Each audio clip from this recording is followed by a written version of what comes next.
There is a secret tomb directly underneath the pyramids of Giza. It's flooded. It has a giant sarcophagus at the bottom with the lid thrown off, and two tiny tunnels, too small for any adult to enter, point straight toward the Great Pyramid and the Sphinx. Nobody knows where they go. A few years ago, they sent a boy inside to find out. He got stuck and had to be pulled out by his legs. This is the Osiris shaft, and it's been sitting under your feet this whole time. Let's go back 2,500 years. A Greek historian named Herodotus visits Egypt and writes something wild. He says there's a hidden chamber beneath the pyramids, underground, surrounded by water, holding the burial place of the pharaoh himself. He's specific about it, weirdly specific. And for the next 2,500 years, almost every scholar on Earth says this guy was making it up. Herodotus was famous for mixing real history and local gossip and legend. Serious academics didn't trust him on this one. Too strange, too dramatic. Probably fiction. Then in 1999, an Egyptian archaeologist named Zahi Hawass, the most famous Egyptologist alive, the man who ran all of Egypt's antiquities for decades, climbs down a shaft beneath the Giza Plateau and finds exactly what Herodotus described. Water, a stone platform, and a massive granite sarcophagus, nearly 100 feet underground. Herodotus had been right all along, for 2,500 years, and nobody believed him. Now let's talk about where this thing actually is, because this is the part that blows people's minds. You know the causeway at Giza? That long stone path that connects the Sphinx to the second pyramid, Khafre's pyramid. Millions of tourists walk along it or right past it every single year. The entrance to the Osiris shaft is hidden directly underneath it. No big sign, no dramatic doorway. Just a hole in the ground quietly sitting there with one of the strangest underground structures in the world below it. The shaft was first found by an archaeologist named Salim Hassan back in 1933. He got partway down, hit water, couldn't go further and left. For the next 66 years, it just sat there. It was known, documented, yet fully ignored. The reason is simple. Nobody could drain it. By 1999, though, the water table at Giza had dropped enough to make it possible. Hawass and his team went in with pumps, equipment, and a lot of determination. He later said it was the hardest excavation of his life. Weeks of dust, mud, and noise just to reach the bottom. What he found was worth every second of it.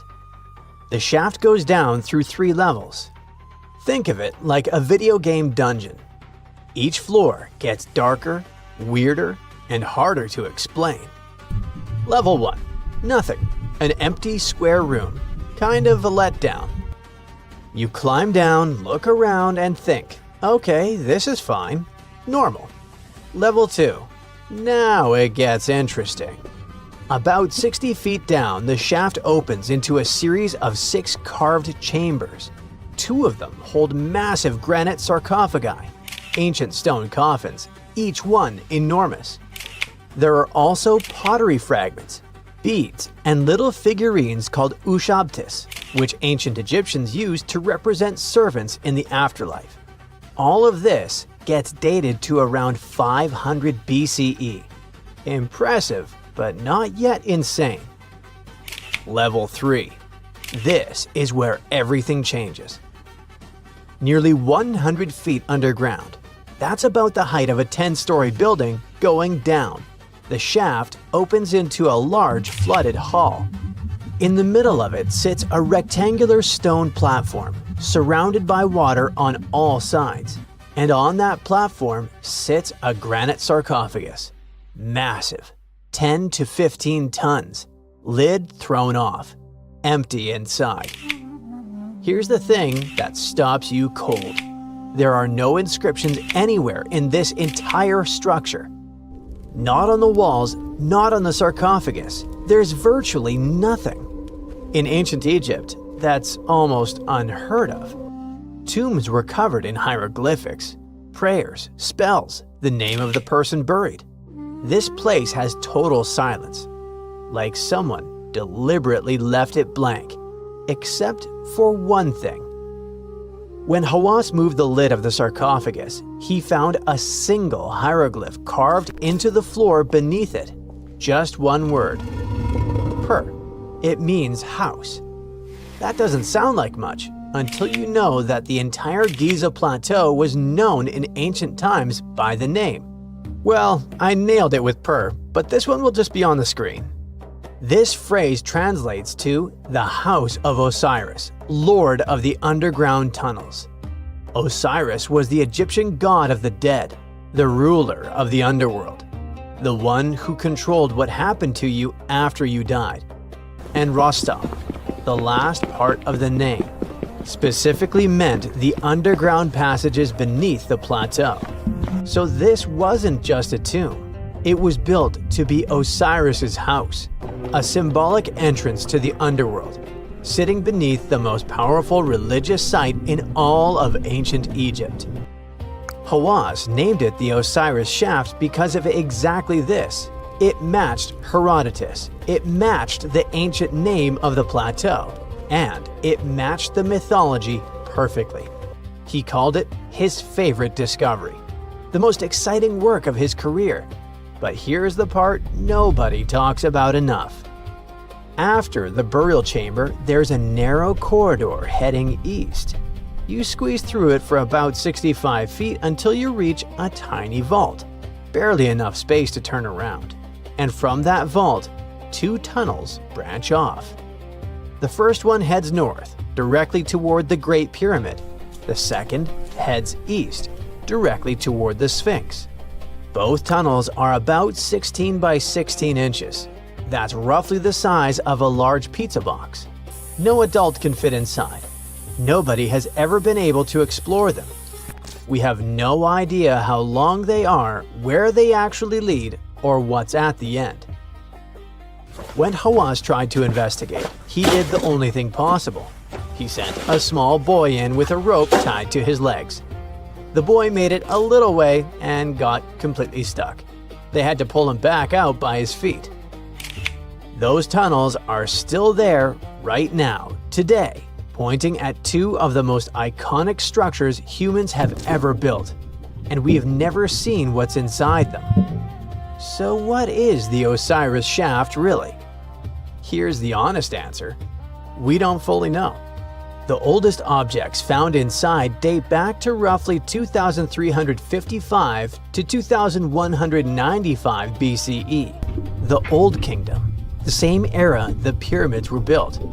That means this shaft might be just as ancient as the pyramids themselves, but the chambers on the second level were added much later, and the sarcophagus at the bottom looks stylistically like it came from the 26th dynasty around 500 BCE.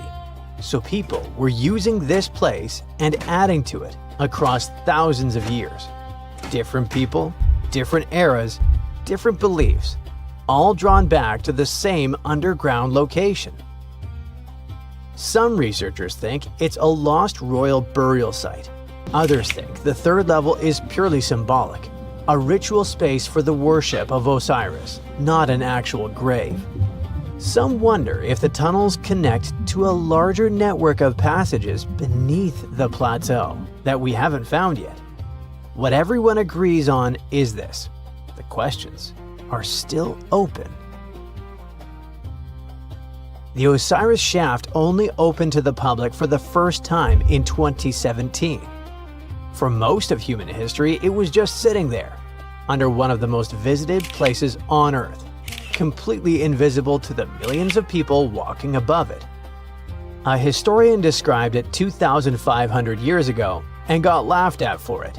A kid got stuck trying to explore it. A 15-ton sarcophagus sits at the bottom with its lid thrown off and no name on it. Two tunnels point straight at the Great Pyramid and the Sphinx, waiting for someone small enough, or brave enough, to find out where they go. We've been studying Giza for centuries, and it's still keeping secrets. Big news! Santa is real, and he looks like this. I know it's not exactly how we pictured the jolly old guy, but a recently discovered tomb might just be the proof we've been waiting for to show that St. Nicholas was real and Turkish. Turns out, he wasn't a North Pole native, but a kind-hearted bishop from the 4th century, famous for giving gifts to everyone. The legend says he was a wealthy man born in the ancient city of Patara, modern-day Turkey, who traveled to the countryside to help the poor and the sick. For centuries, though, people couldn't be sure he actually existed.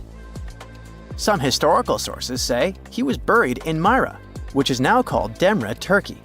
Since the 80s, archaeologists have been digging around this area, trying to prove it. And now, their Christmas miracle has finally come true. After digging 6 feet deep in an annex of St. Nicholas's church, they uncovered a mysterious limestone tomb, about 2 meters long. While they're pretty sure this is St. Nick's final resting place, they're still searching for an inscription to confirm its exact age. Now, if we're talking about the fictional Santa Claus, legend says his home is in Lapland, Finland. Back in 2018, archaeologists made an interesting discovery that could finally prove that Santa was real. They were digging at a site called Tiny Aro when they stumbled upon about 200 burial pits. But when they looked inside, there was definitely no sign of Santa. Actually, there were no human skeletons at all, just a bunch of things like pottery and animal bones. So no one really knows what this place was. That was the complete opposite of what happened with a group of archaeologists working in the ancient city of Petra, Jordan. Since 2003, there have been rumors about hidden chambers beneath the famous monument called Al-Khazneh, also known as the Treasury. 21 years later, a team finally decided to dig and uncovered an intact tomb. Inside, they found at least 12 human skeletons and artifacts, estimated to be over 2,000 years old. Hundreds of thousands of tourists travel to Al-Khazneh every year, and most of them probably go there to see the site of the Holy Grail in the movie Indiana Jones and the Last Crusade. So, do you want to know the funny part? One of the skeletons in the tomb was clutching a ceramic chalice that looked a lot like the Holy Grail. You probably remember the devastating fire that caused massive damage to Notre Dame in Paris back in 2019. Because of that, the building, originally built between the 12th and 13th centuries, had to be restructured. But archaeologists saw it as a golden opportunity to dig into the site and uncover its hidden secrets. The team was only allowed to dig about 16 inches beneath the floor, but that was enough. As soon as they removed the floor tiles and cleared away a thin layer of dirt, they spotted the top of a lead coffin. Then, they found some limestone sculptures, including life-sized heads and torsos. Altogether, they uncovered over 1,000 fragments of different works of art. Ancient statues have been found in the most random places, including a sewer. In July 2024, Bulgarian archaeologists were checking a Roman sewer in the ancient city of Heraclea Sintica when they found a nearly 7-foot-tall marble statue of Hermes, the Greek messenger deity. This town was completely devastated and abandoned after 2 earthquakes, one in the year 388 and the other in the year 425. But somehow, it didn't destroy this statue. In fact, its head was found in surprisingly good condition. Finding ancient artwork is definitely fascinating, but imagine stumbling upon an entire hidden city in the Amazon rainforest. Using high-tech lasers, researchers uncovered a lost civilization with thousands of structures and a whole network of roads, canals, and houses, all buried beneath the dense jungle. This city was built around 2,500 years ago, in an area located in the shadow of a volcano, which, by the way, could have erupted and destroyed this civilization at some point. It's hard to say exactly how many people lived there, but experts estimate they stayed up there for about 1,000 years. This discovery proves ancient people also had huge, organized cities in the middle of the Amazon. A similar thing happened in Campeche in southern Mexico. An archaeologist was doing some research on the internet when he accidentally discovered a hidden Maya city. This area, now called Valeriana, was huge, about the size of Edinburgh, the capital of Scotland. It had pyramids, sports fields, amphitheaters, and paths connecting different districts. Thanks to satellite images, archaeologists uncovered an entire unknown civilization from the Bronze Age. They were checking out aerial images when they discovered 100 prehistoric settlements in the Pannonian Plain, a region that includes parts of what's now Serbia and Hungary.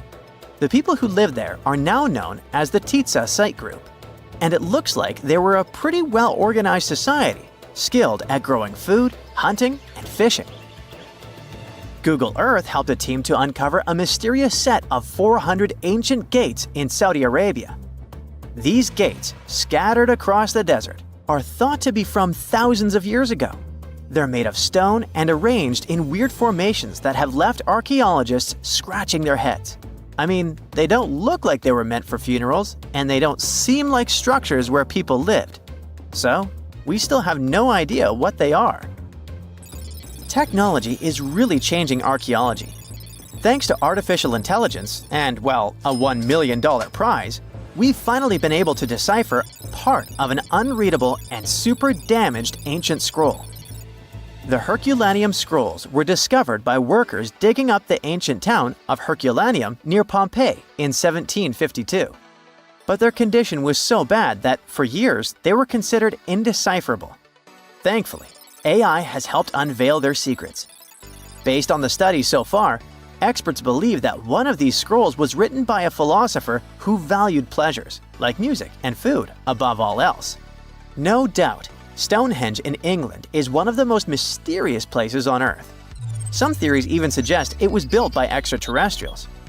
After more than a century of research, archaeologists are still figuring out how it came together. See that big altar in the middle?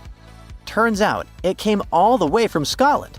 And that's pretty wild, considering this massive sandstone block weighs over 6 tons, and the people who built Stonehenge more than 4,000 years ago didn't have the luxury of wheels or modern tools.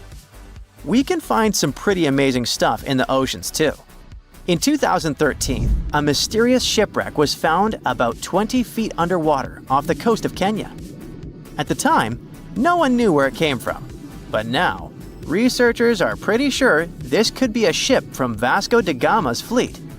You know, the famous Portuguese navigator, best known for being the first to sail from Europe to India by rounding Africa's Cape of Good Hope.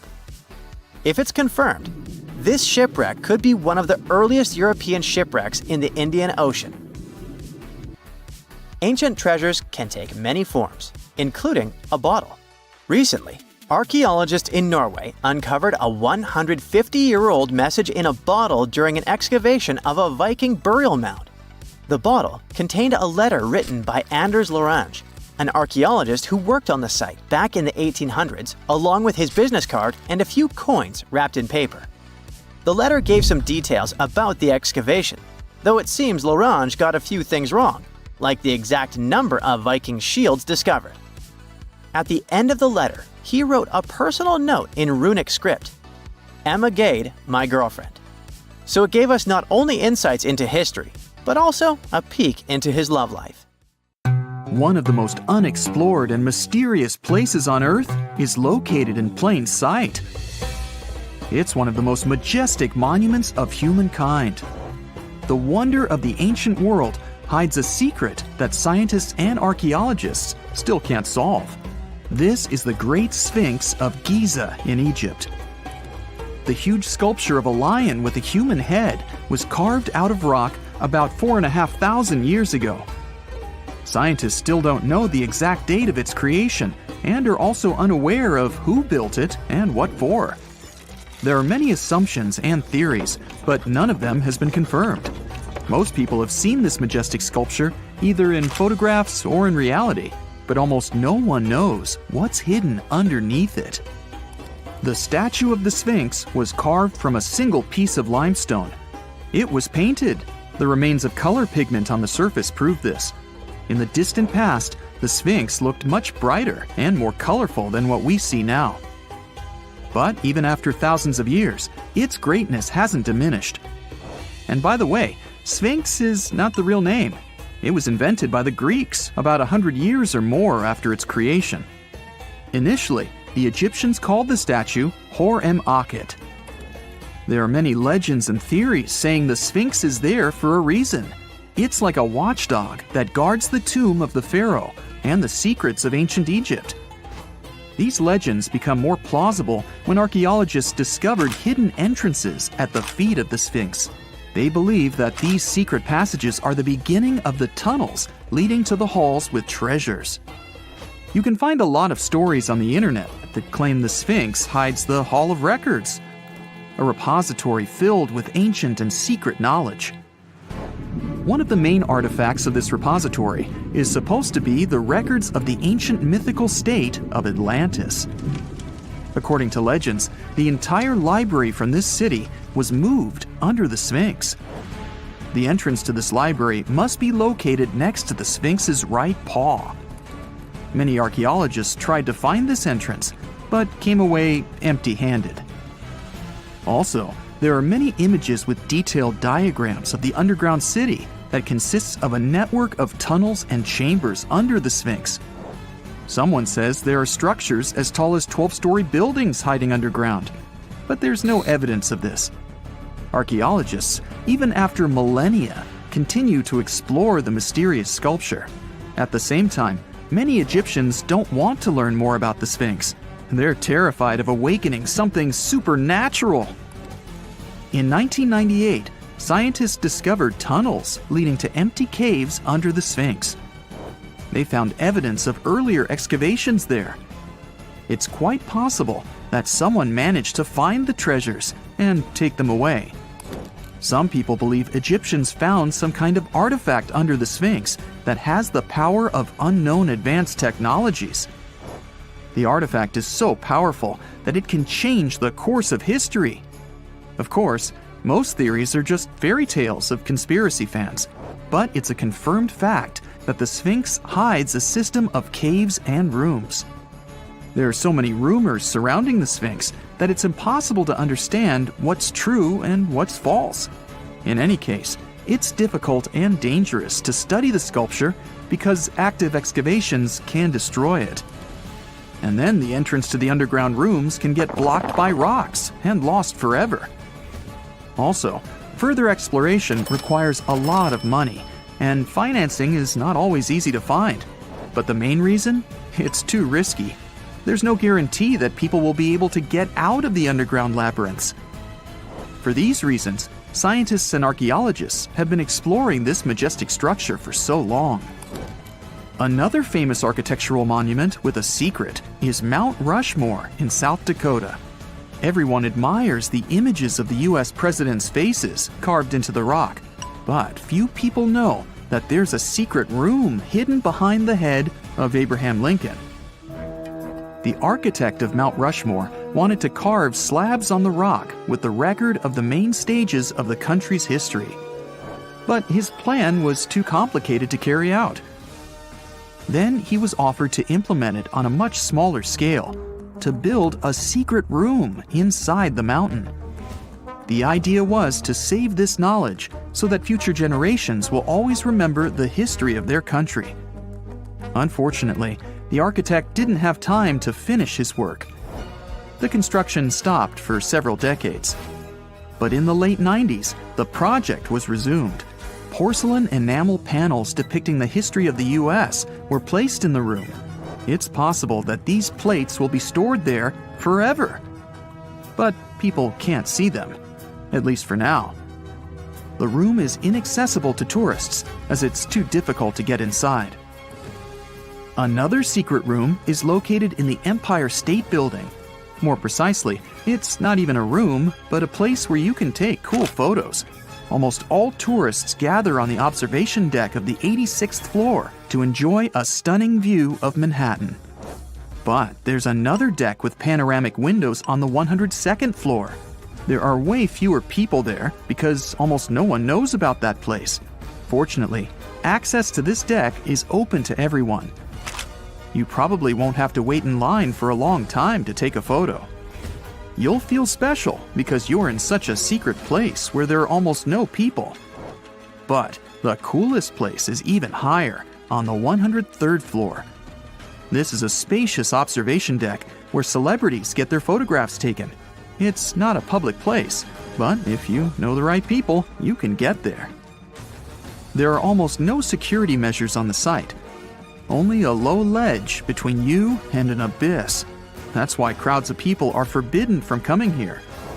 It's not so easy to get there, and you're unlikely to succeed without a guide. First, you need to choose the right elevator that will take you there. Then you'll go through several engineering rooms filled with pipes, electrical panels, and other technical stuff. The final part of your way is a set of stairs inside a tiny corridor. And here you are, at the top of New York. Now we're in Paris. See the Eiffel Tower? Inside it, there are restaurants and observation decks. But if you try hard, you can find a secret apartment. Now it's a museum, but it was built so that people could live in it. The architect of the tower, Gustav Eiffel, created this apartment in 1889 for himself. It's almost at the very top of the Eiffel Tower. Imagine what a beautiful view he observed every day. He was the first and only tenant. No one else could gain access to this place. When the architect passed away, the apartment remained empty for a long time. Only recently, they restored it and turned it into a museum. Inside, the epoch of the last century is recreated. They even put wax figures of Gustav Eiffel, his daughter, and the American inventor Thomas Edison inside the room. This place is filled with an endless stream of passengers, office workers running late, visitors from other cities, noise, and train whistles. At Grand Central Station in New York, among all these sounds, you can hear the sound of a ball hitting a racket, if you're in the right place. A real tennis court is hidden inside New York Central Station. It belongs to a tennis club that arranges corporate games for employees of many companies. The club was opened in the 60s. Now we're moving to London, Charing Cross Road. It isn't easy to find one secret place here. To do this, you need to look carefully at your feet. Do you see these sewer grates in the asphalt? Inside them, you can notice two signs with the name Little Compton Street. Yeah, there's another street right below you. It disappeared from all maps at the end of the 19th century. Charing Cross Road was built over it. The identification signs that you see are part of old engineering tunnels. There's another interesting place in London. It's located in the southeast corner of Trafalgar Square. At first glance, it looks like a thick lamppost, but there are too many tourists walking around. You come closer and realize that one person can easily fit inside the post. The lamppost belongs not to an electrician, but to a police officer. Yeah, this is the smallest police station in the world. It was built in the 1930s and used as a watch post. Officers had to sit there one by one and watch Trafalgar Square. That always attracted a lot of pickpockets and all kinds of other criminals.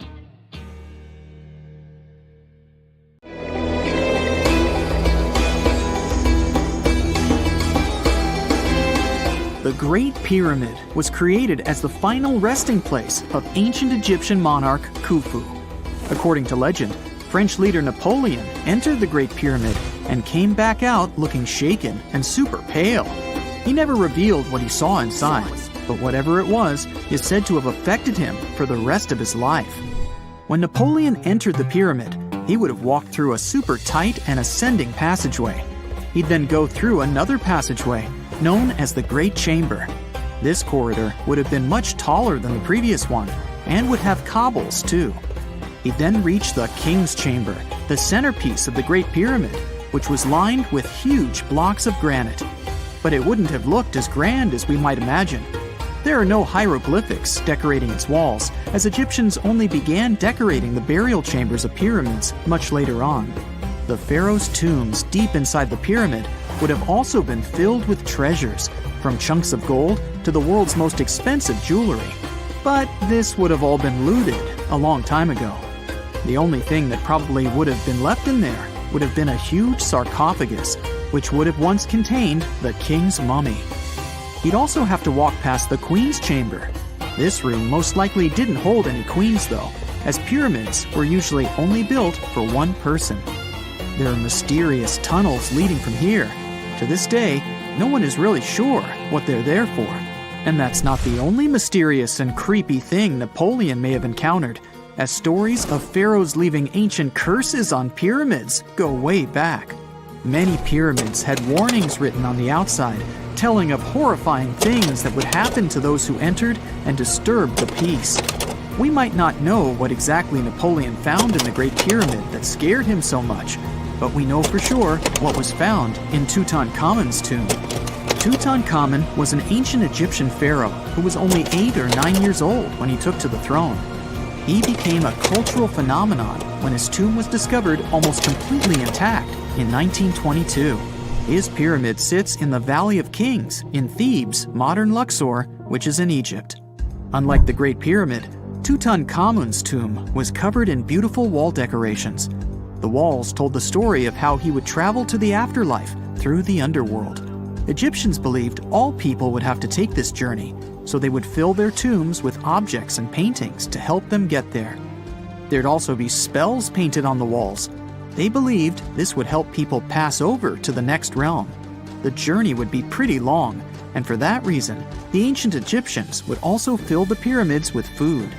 Tutankhamun's pyramid was filled with 8 fruit baskets. They even found something called gingerbread fruit in there. The rooms were jam-packed with furniture, statues, clothes, and staffs, amongst a whole bunch of other things. You'd likely find a lot of clothes and expensive jewelry in the pyramids as well.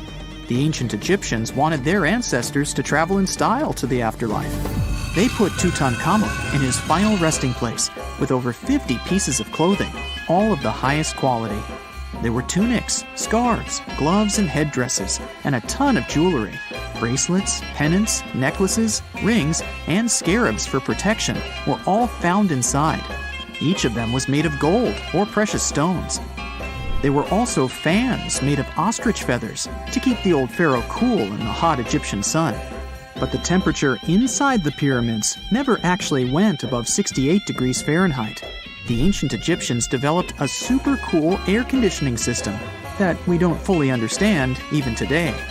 Tutankhamun's pyramid also contained 130 walking sticks made from ebony, ivory, silver, and gold to help him on his journey. There were 3 chariots hidden away in case he got tired of all the walking. They also put 11 boat paddles inside, but there was no sign of any boat. The pyramids would be littered with the pharaoh's favorite scents and perfumes.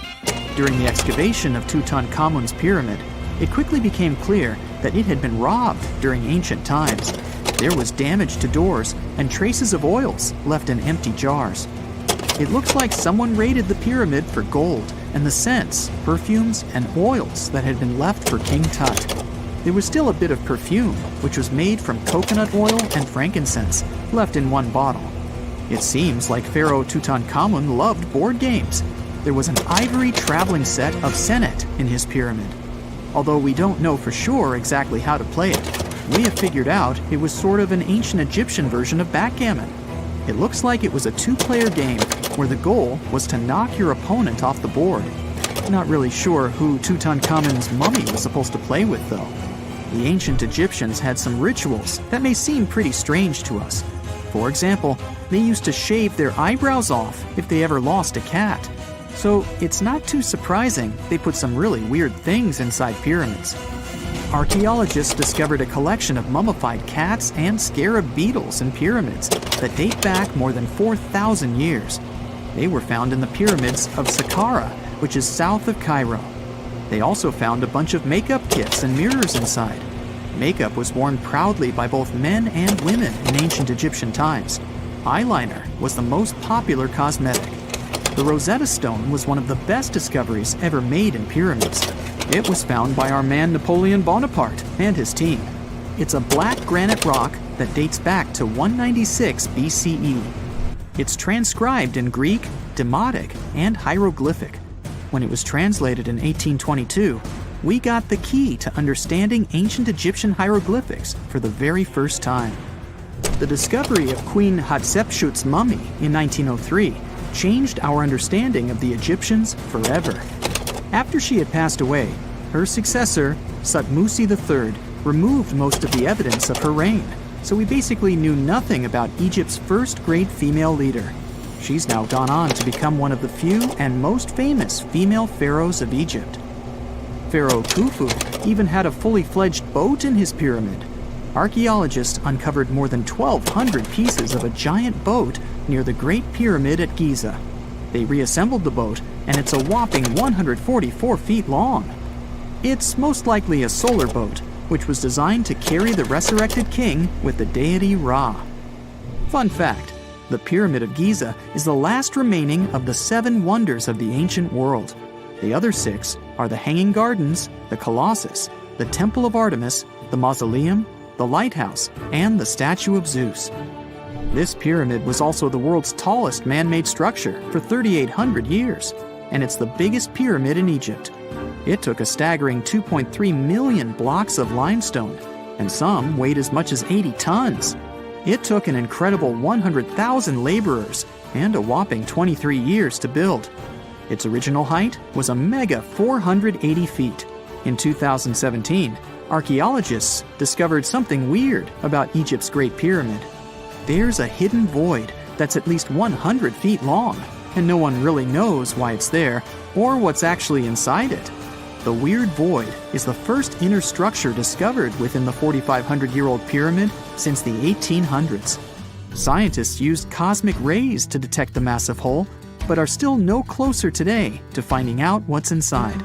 The ancient Egyptians took a lot of care building the pyramids, and everything was strategically placed and structurally sound, so it's super unlikely that this hole is due to blocks falling over time. Loads of pyramids also contain small model figurines called ushabti. These represented attendants. They believed they would come to life to serve the pharaohs in the afterlife. But it's amazing that all this stuff actually fit inside. There isn't actually a huge amount of space inside the structures. It's mostly just rock.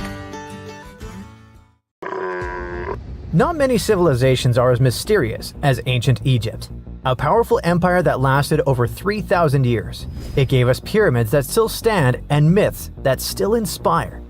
It's one of the most explored places on Earth, yet somehow we still find exciting stuff. In Abydos, archaeologists just uncovered a 3,600-year-old royal tomb. It's huge! It has golden hieroglyphs of deities covering the entrance, but the pharaoh's name? It's not there. It's missing. Who was this ruler, and what new chapter could this open in Egypt's story? If there's one place in Egypt where the line between life and demise feels thinner, it's Abydos. To the ancient Egyptians, this was sacred ground. They believed it was the burial place of Osiris, the god who literally passed away, had his remains separated, and came back to life to rule the underworld. Because of that, Abydos became Egypt's spiritual gathering place. Pharaohs built amazing temples here, like the Temple of Seti, famous for its King's List, a wall that has the names of 76 pharaohs carved in it. Pilgrims came from across Egypt, leaving offerings and participating in Osiris festivals, where his demise and rebirth were ritually reenacted. It wasn't just symbolic worship, it was Egypt's version of Comic-Con. But instead of cosplaying superheroes, people reenacted gods coming back to life. Obviously, pharaohs competed to be buried as close to Osiris as possible. Abydos became part cemetery, part holy city, part afterlife insurance policy. Fast forward thousands of years, and we still uncover remarkable stuff around Abydos. That's the case with the recently discovered tomb. In early 2025, a joint team of researchers from the US and Egypt decided to dig beneath a rocky rise ominously called Anubis Mountain. You remember Anubis, the jackal-headed deity who guarded cemeteries. The uncovered royal burial was hidden 23 feet below the surface. Sadly, even though it eluded archaeologists for so long, robbers had already taken away with treasures ages ago. They could definitely tell this was a tomb of someone super important. Similar to how you can walk around a mansion with no furniture but still deduce that someone rich must have lived there. The chamber had mud brick vaults rising over 16 feet. That's taller than a female giraffe standing upright. For something built 36 centuries ago, it still felt enormous. However, when you remember that Egyptians were masters of architecture, nothing seems surprising. So no treasures, no golden mask, and sadly, no name. The cartouche that should have spelled the king's identity was unreadable. Egyptian tombs usually bragged about who was inside. In ancient Egypt, a cartouche was basically a big oval name tag for kings wrapped in hieroglyphs. Think of them as VIP passes that worked in both this life and the next. Without it, your soul couldn't check into the afterlife hotel. That's because to the Egyptians, your name, your Ren, wasn't just so your teacher could distinguish you from kids with the same haircut. It was a core part of who you were. As long as your Ren survived, so did you. To have your name forgotten was considered a fate worse than passing away. A soul cannot journey without a name. That's why you'd see cartouches all over the place, on temples, obelisks, jewelry, statues, and tomb walls. It wasn't there just for the marketing. It kept the pharaoh's presence front and center everywhere you looked. Imagine building a massive tomb only for 3,600 years later to walk in and go, who is this guy again? Not cool at all. That's why it's fair to imagine our nameless pharaoh haunting the robbers for all eternity. So yeah, cartouche was considered very significant. One of the most famous and mind-blowing examples comes from the tomb of Thutmose III. His burial chamber and sarcophagus were literally shaped like a cartouche. In other words, the entire room was a living architectural symbol of his name. Thankfully, in the recently discovered tomb, not everything was erased. Painted in golden hues at the entrance were two familiar guardians, deities Isis and Nephthys. Isis was the magician who stitched Osiris back together and breathed life into him. Nephthys, her sister, was the eternal mourner and protector of the mummy.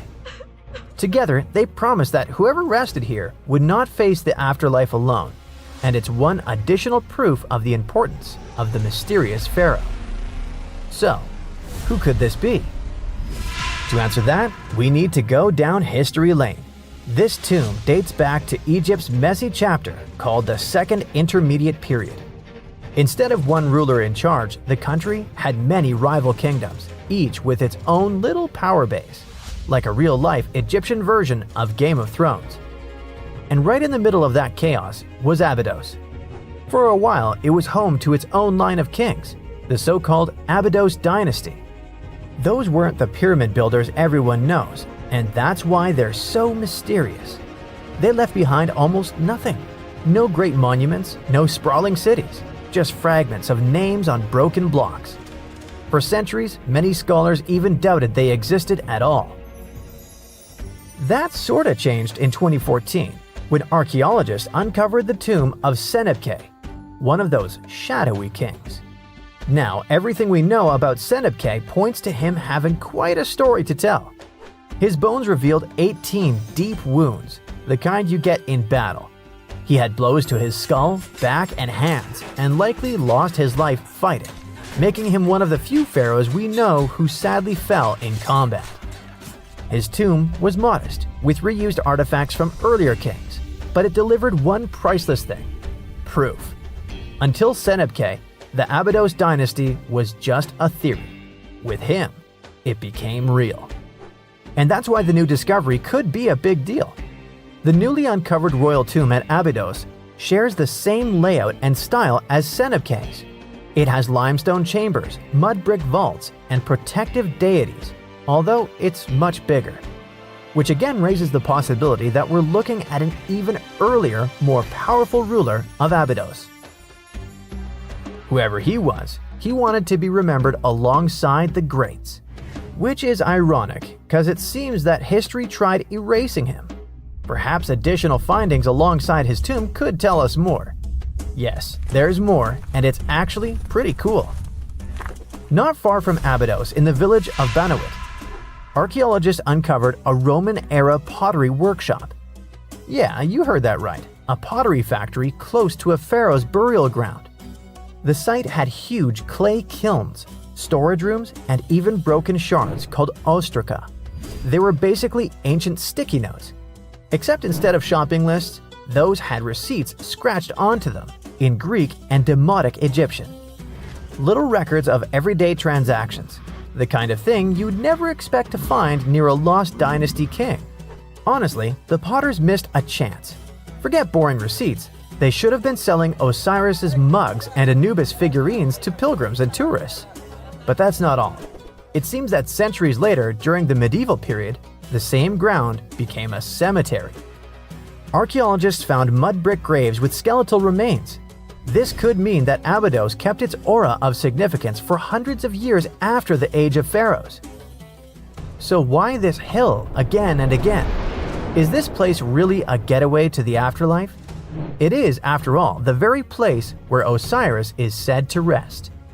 That belief lingered like a shadow for thousands of years, strong enough to pull in pharaohs and later medieval families. Different rituals, same sacred ground. Although, to be fair, the Romans weren't here for Osiris. They came to make pots. The story of Abydos is not over. The excavations will continue, and who knows what else could be discovered in the future. Today, archaeologists are armed with tools that are basically X-ray glasses for the desert. Every scan could reveal a hidden chamber, or if we're lucky, finally give our nameless pharaoh his wren back to him. In fact, I became strangely invested in finding out who he was. So let's hope for some news soon. It's only a matter of time. Do you have your own theories? Let me know. In November 1922, a boy walked through the desert mountains of Egypt and discovered some ancient steps carved into the rock. Subsequently, this find became one of the world's largest and most significant archaeological discoveries. This step was part of Tutankhamun's untouched tomb. Archaeologists found about 5,000 ancient objects, including jewelry, fabrics, painted vases, and funeral masks. You've probably seen one of them. It has become one of the most recognizable attributes of ancient Egypt. More than 100 years have passed since then, and now humanity has finally become close to another large-scale discovery, the tomb of Cleopatra. This queen was the last active ruler of the Ptolemaic Kingdom of Egypt, who sat on the throne from 51 to 30 BCE. There are many ancient records about Cleopatra, her reign, and her unusual personality, but until now, no one has discovered the secrets about her passing away in the burial place.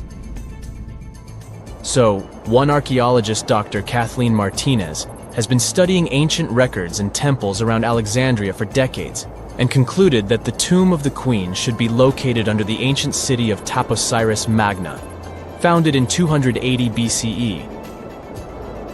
It was a big city on the northern coast of Egypt where tens of thousands of people were engaged in trade and industry, and it seems that Dr. Martinez's guesses turned out to be correct.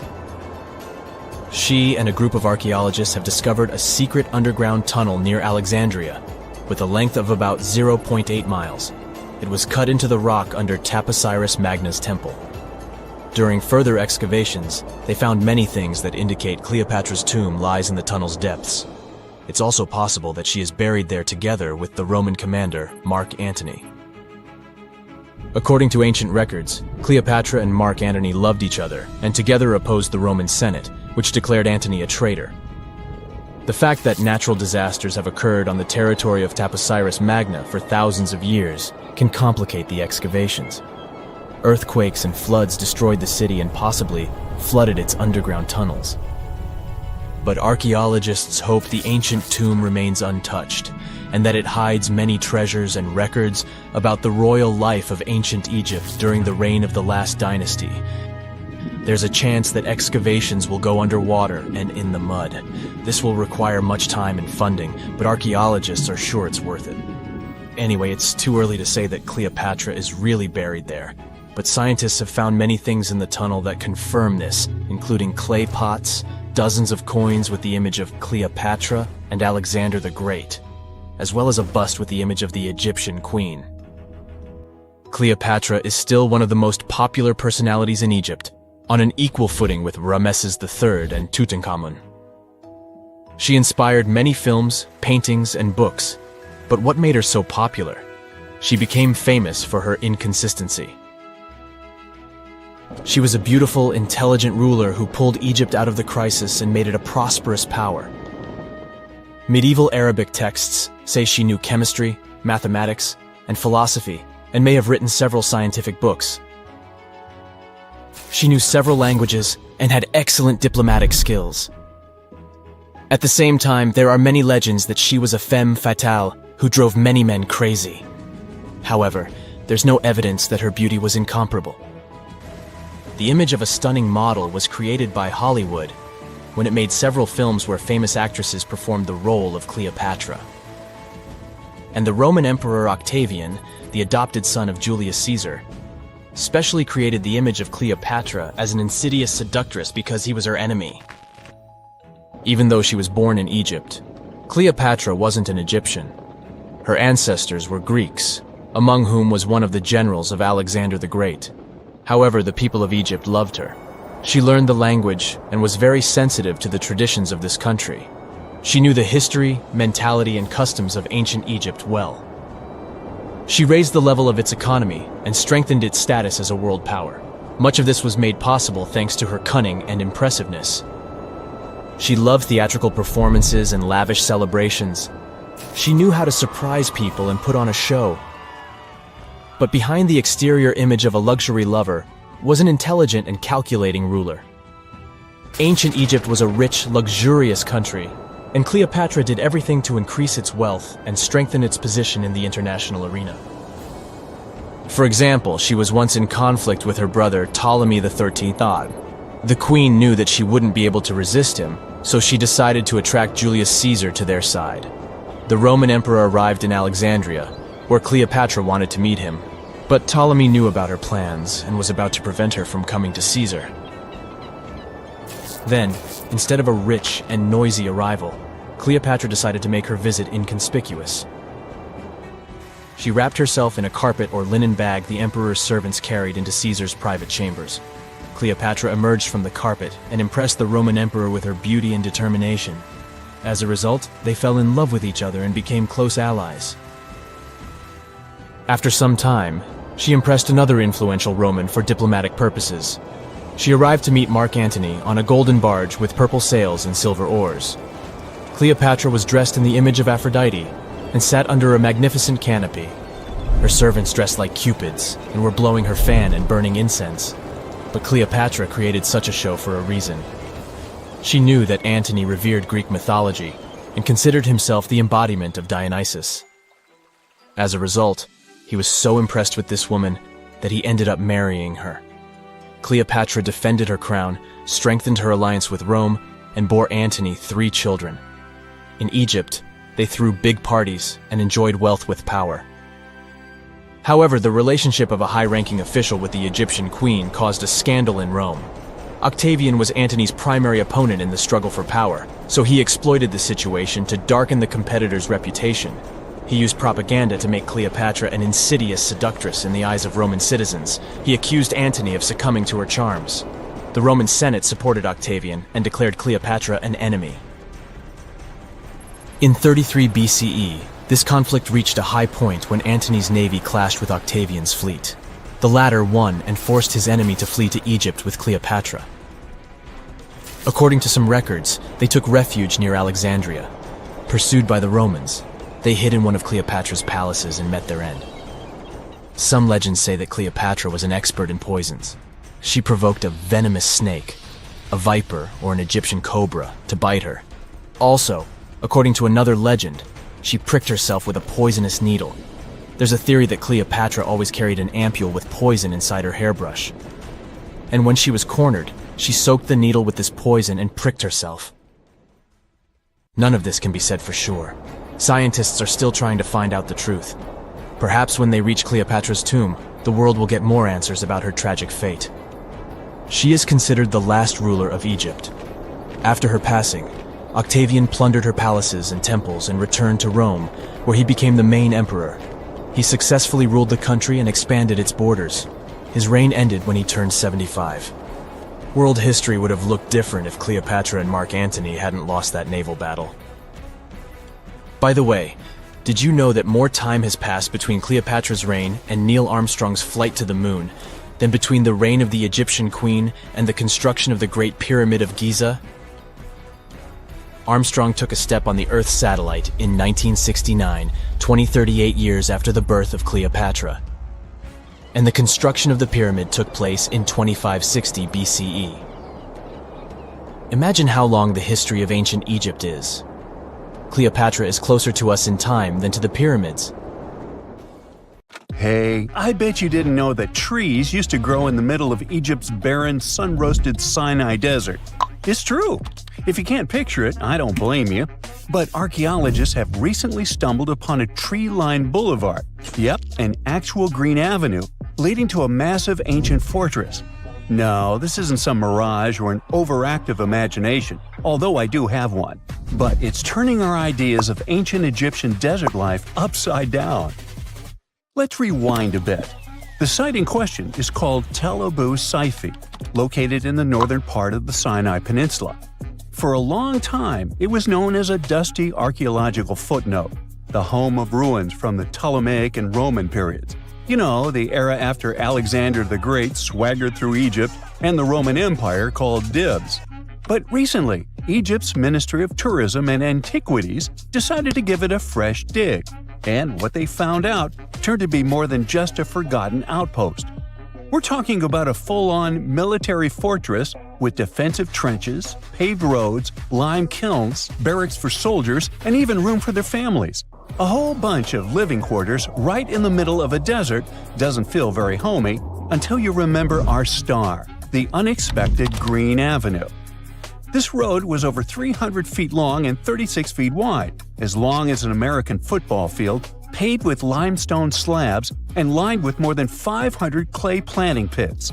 These weren't for show. They held actual trees, creating a shaded tree-line entrance straight to the fortress. Imagine walking through that, the sun blazing overhead, and suddenly, blessed shade. Ooh. Now, that's not just a grand entrance, that's an ancient red carpet, or maybe a green one. But this wasn't about curb appeal. The existence of hundreds of trees in a desert landscape over 2,000 years ago tells us something big. You see, the Ptolemaic Egyptians weren't simply good at building monuments, they were also masters of water management. In a place where rainfall is rarer than a selfie with a pharaoh, they somehow found a way to grow rows of trees. Now, let that sink in. To irrigate that many trees in a desert, they must have had a sophisticated irrigation or water transport system, something capable of moving and distributing water efficiently in this harsh climate. Maybe they channeled groundwater, or maybe they captured seasonal rain, or maybe ancient sprinkler systems. Okay, maybe not that fancy. But still, it's clear they were ahead of their time. Here's the thing, we already know the Egyptians mastered water control. They harnessed the Nile with ditches and canals to feed distant fields. So irrigation wasn't exactly a mystery to them. They had the skills and the knowledge. And sure, scientists still debate what the Sinai climate was like 2,000 years ago. But many believe it may have once been greener. After all, take one look at those dramatic mountains and rocky landscapes, shaped and sculpted as if by brute force of ancient rivers. And it's hard not to think that water once played a bigger role out there. Plus, archaeologists have found tons of evidence showing that Ptolemaic Egyptians cultivated fruits, vines, and trees on a large scale. In other words, growing a forest in a desert might feel wild to us, but to them, it was just another Tuesday. And now, this Green Avenue is making archaeologists wonder, what if similar irrigation systems were used elsewhere, say for transporting the enormous stones used to build the pyramids? There's already a theory that ancient rivers or human-made canals helped move those stones. And the Tel Abu Saifi discovery? Well, it might just be the missing puzzle piece. This isn't just a dream. Back then, rivers were like highways, power grids, and cargo trains of the ancient world, all rolled into one. Egyptians used them for everything – irrigating crops, trading goods, powering industry, and even mobilizing for war. If you were doing something important, odds are it involved a river. But wait, it gets even better. Excavations revealed deep defensive trenches, like ancient moats, dug more than 6 feet deep around the fortress. Those weren't just muddy ditches. They were part of an elaborate defense system designed to be filled or bridged to control access. Think of it as ancient Egypt's version of a retractable security gate, minus the hydraulics. And while the trenches were keeping intruders out, life inside the fortress was bustling. Remember how we said archaeologists had found military housing units? It turns out soldiers might have lived there with their families. So this wasn't just a barracks, it was a thriving community, with meals, routines, kids playing, and probably a whole lot of ancient gossip flying around the dinner table. In addition to all the military stuff, researchers found 4 massive lime kilns used to produce quicklime, an essential ingredient for making construction mortar. These kilns are a big deal because they suggest that during the later Roman period, Tel Abu Saifi turned into an industrial hub. It was like the Home Depot of ancient Egypt, churning out materials to build and repair buildings. But here's where the plot thickens. Underneath all of this, beneath the roads, the trenches, the kilns, archaeologists found the corners of an even older structure, a mystery building. Could it be the remains of a third, much older fortress? Or an ancient cemetery or lost city? Nobody knows yet, but one thing's clear, this story isn't over. Honestly, this might be the coolest archaeological cliffhanger of the decade. So, what does this all mean? Well, for starters, it challenges everything we assumed about desert life in ancient Egypt. For the longest time, deserts were thought of as natural barriers, dry, deadly, and empty. But this find suggests that the desert might have once been green and full of life, not because the climate was dramatically different, but because the Egyptians were incredibly good at bending the environment to their will. They didn't just survive in the desert, they transformed it. It also adds fuel to the fire in the age-old debate about ancient Egyptian tech. If they could build a fortress with tree-lined roads, moats, irrigation, and industry in the middle of the Sinai, is it really such a stretch to imagine they could engineer water channels to move pyramid stones? Forget the Ancient Aliens TV show. Sure, it's entertaining, I'll give you that, but it makes us forget something crucial. Those people were brilliant. A lot of what we call modern technology is recycled ancient ingenuity. And who knows how much knowledge we've lost over time. Meanwhile, the dig continues. Scientists are now mapping the entire Tel Abu Saifi site, trying to piece together how all the structures connect. Some want to analyze soil samples to find traces of old tree roots and maybe even figure out what kinds of trees once grew there. Imagine if they were date palms. We might be looking at the world's oldest snack lane. You already know that the implications of the discoveries don't stop with history books, right? This kind of discovery has modern relevance too. Our world is going through a lot of change, with crazy weather and huge heat waves. So maybe we should be asking, what can we learn from ancient civilizations that once made the desert bloom? If nothing else, Tel Abu Saifi reminds us that the ancient Egyptians were more than just pharaohs, pyramids, and mummies. They were visionary planners, eco-architects, and straight-up problem solvers. They didn't wait for nature to hand them what they needed, they engineered it. And thanks to discoveries like this, we're getting a clearer picture of just how advanced and, frankly, how cool ancient Egyptian civilization really was. So next time someone tells you deserts are just empty wastelands, you can hit them with this fun fact. Over 2,000 years ago, in the heart of the Sinai Desert, there was a fortress with a tree-lined avenue, moats, military housing, an industrial center, and even a secret underground structure. Take that, sand dunes! Who knows what else is still buried out there, waiting to rewrite history? When you hear the word mummy, you might get a chill down your spine. That's because most of us associate this word with those creepy characters we've seen in some scary movies. But in reality, mummies have helped us understand a lot about ancient civilizations, their rulers, and about how people used to deal with losing their loved ones. The people most famous worldwide for their mummies are the ancient Egyptians. They believed that some sort of existence after passing away was possible, if certain conditions were met. That's why they insisted on preserving the human body through the process of mummification and placing the mummy in a furnished tomb. kind of like giving it a fully functioning apartment of its own. Why did they believe in this? Well, because they were deeply connected to their natural environment for the most part. They saw the natural cycles around them, like how the sun rose every day, followed by the moon, or how new life was always sprouting from plants, even after they had wilted away. They also believed that the powerful spirit Osiris, who represented the cycle of passing away and resurrection, played a role in this process. To prepare for the afterlife, the ancient Egyptians followed certain rituals, like mummification, which involved using materials like honey, resins, and incense to preserve the body. There's no other mummy more popular than that of King Tut. He was a young pharaoh who ruled over 3,000 years ago in Egypt. The problem with discovering ancient royal tombs is that most of such burial sites were previously robbed. People knew ancient rulers had been left with many valuable belongings, so those locations became vulnerable to thieves.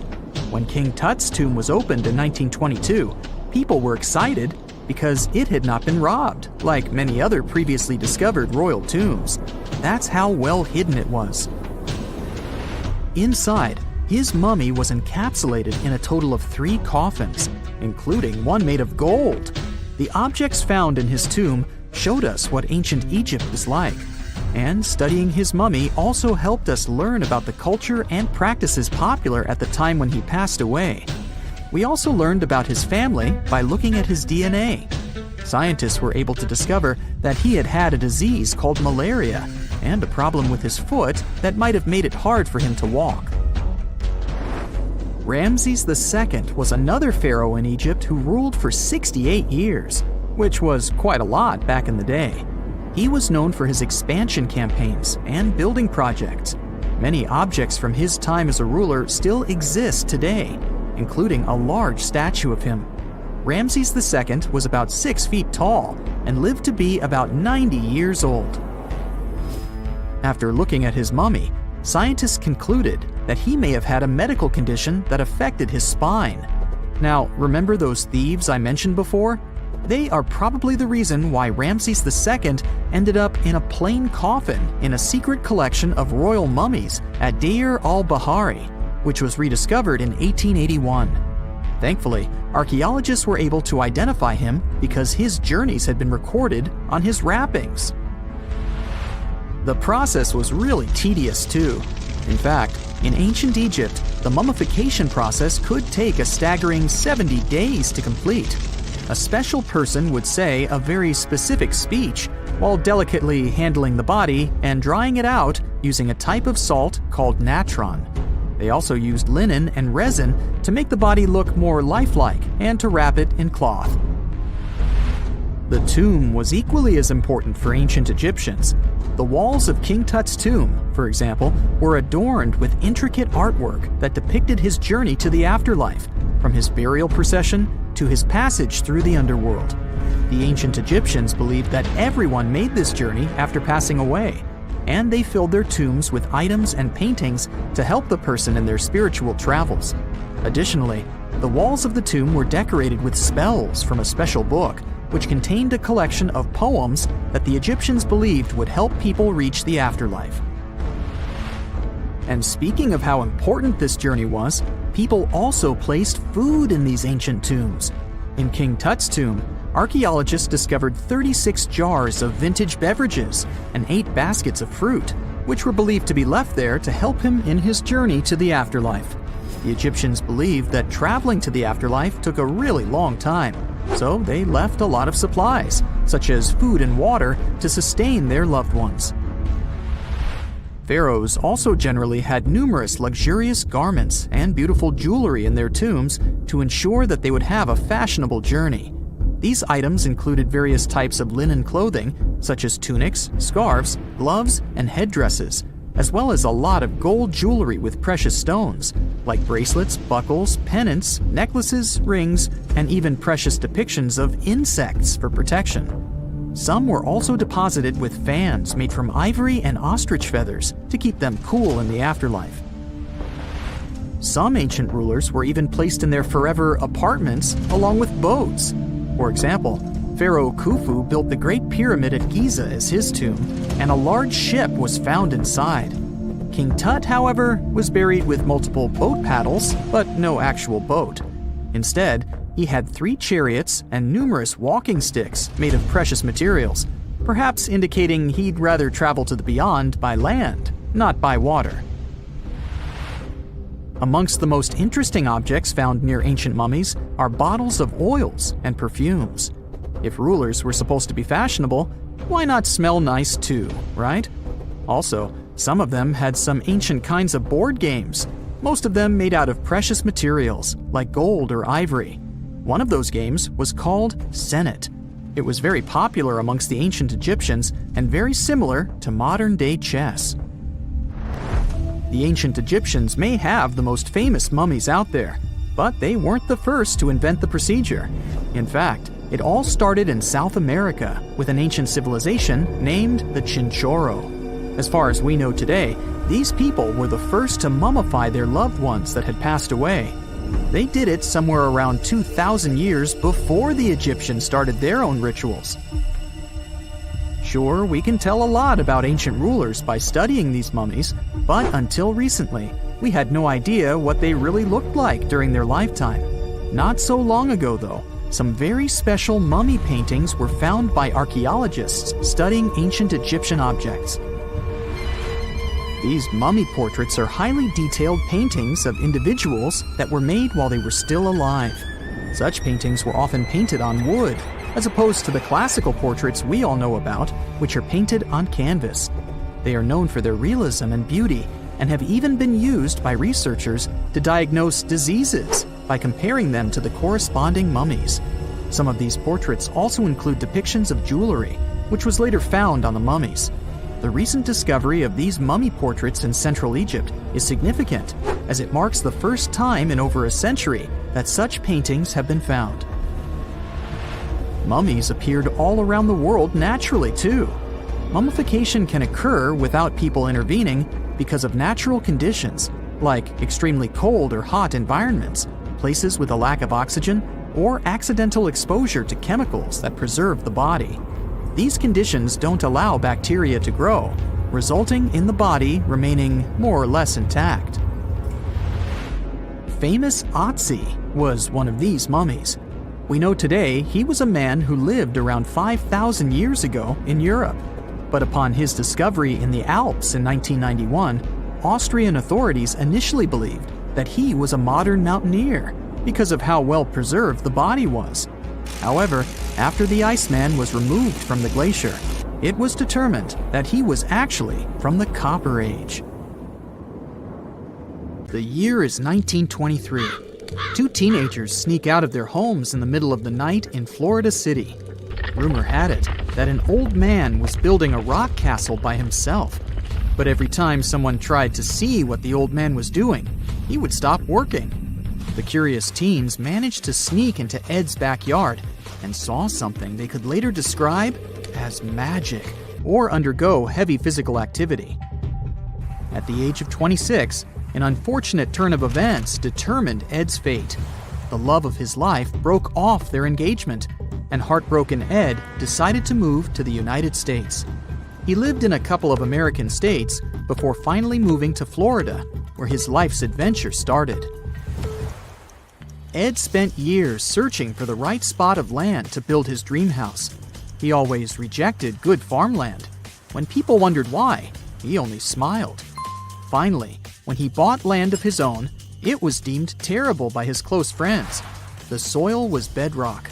He could neither plow nor farm it, but it seemed perfect for what he was seeking to build. Ed's close friends would often describe him as eccentric. When asked why he wanted to build a house, he would only say, "It's for my sweet 16. Someday she's coming back." Then, he changed the topic of the conversation. It took Ed about 30 years to finish Coral Castle, and he did it all by himself. He would only work under the cloak of night and never let anyone see what he was doing. The completed Coral Castle embodies a number of unsolved mysteries. If you were to visit the site back then, you'd have to go through a 9-ton, 8-foot-tall revolving gate door that even a kid could push with just one finger.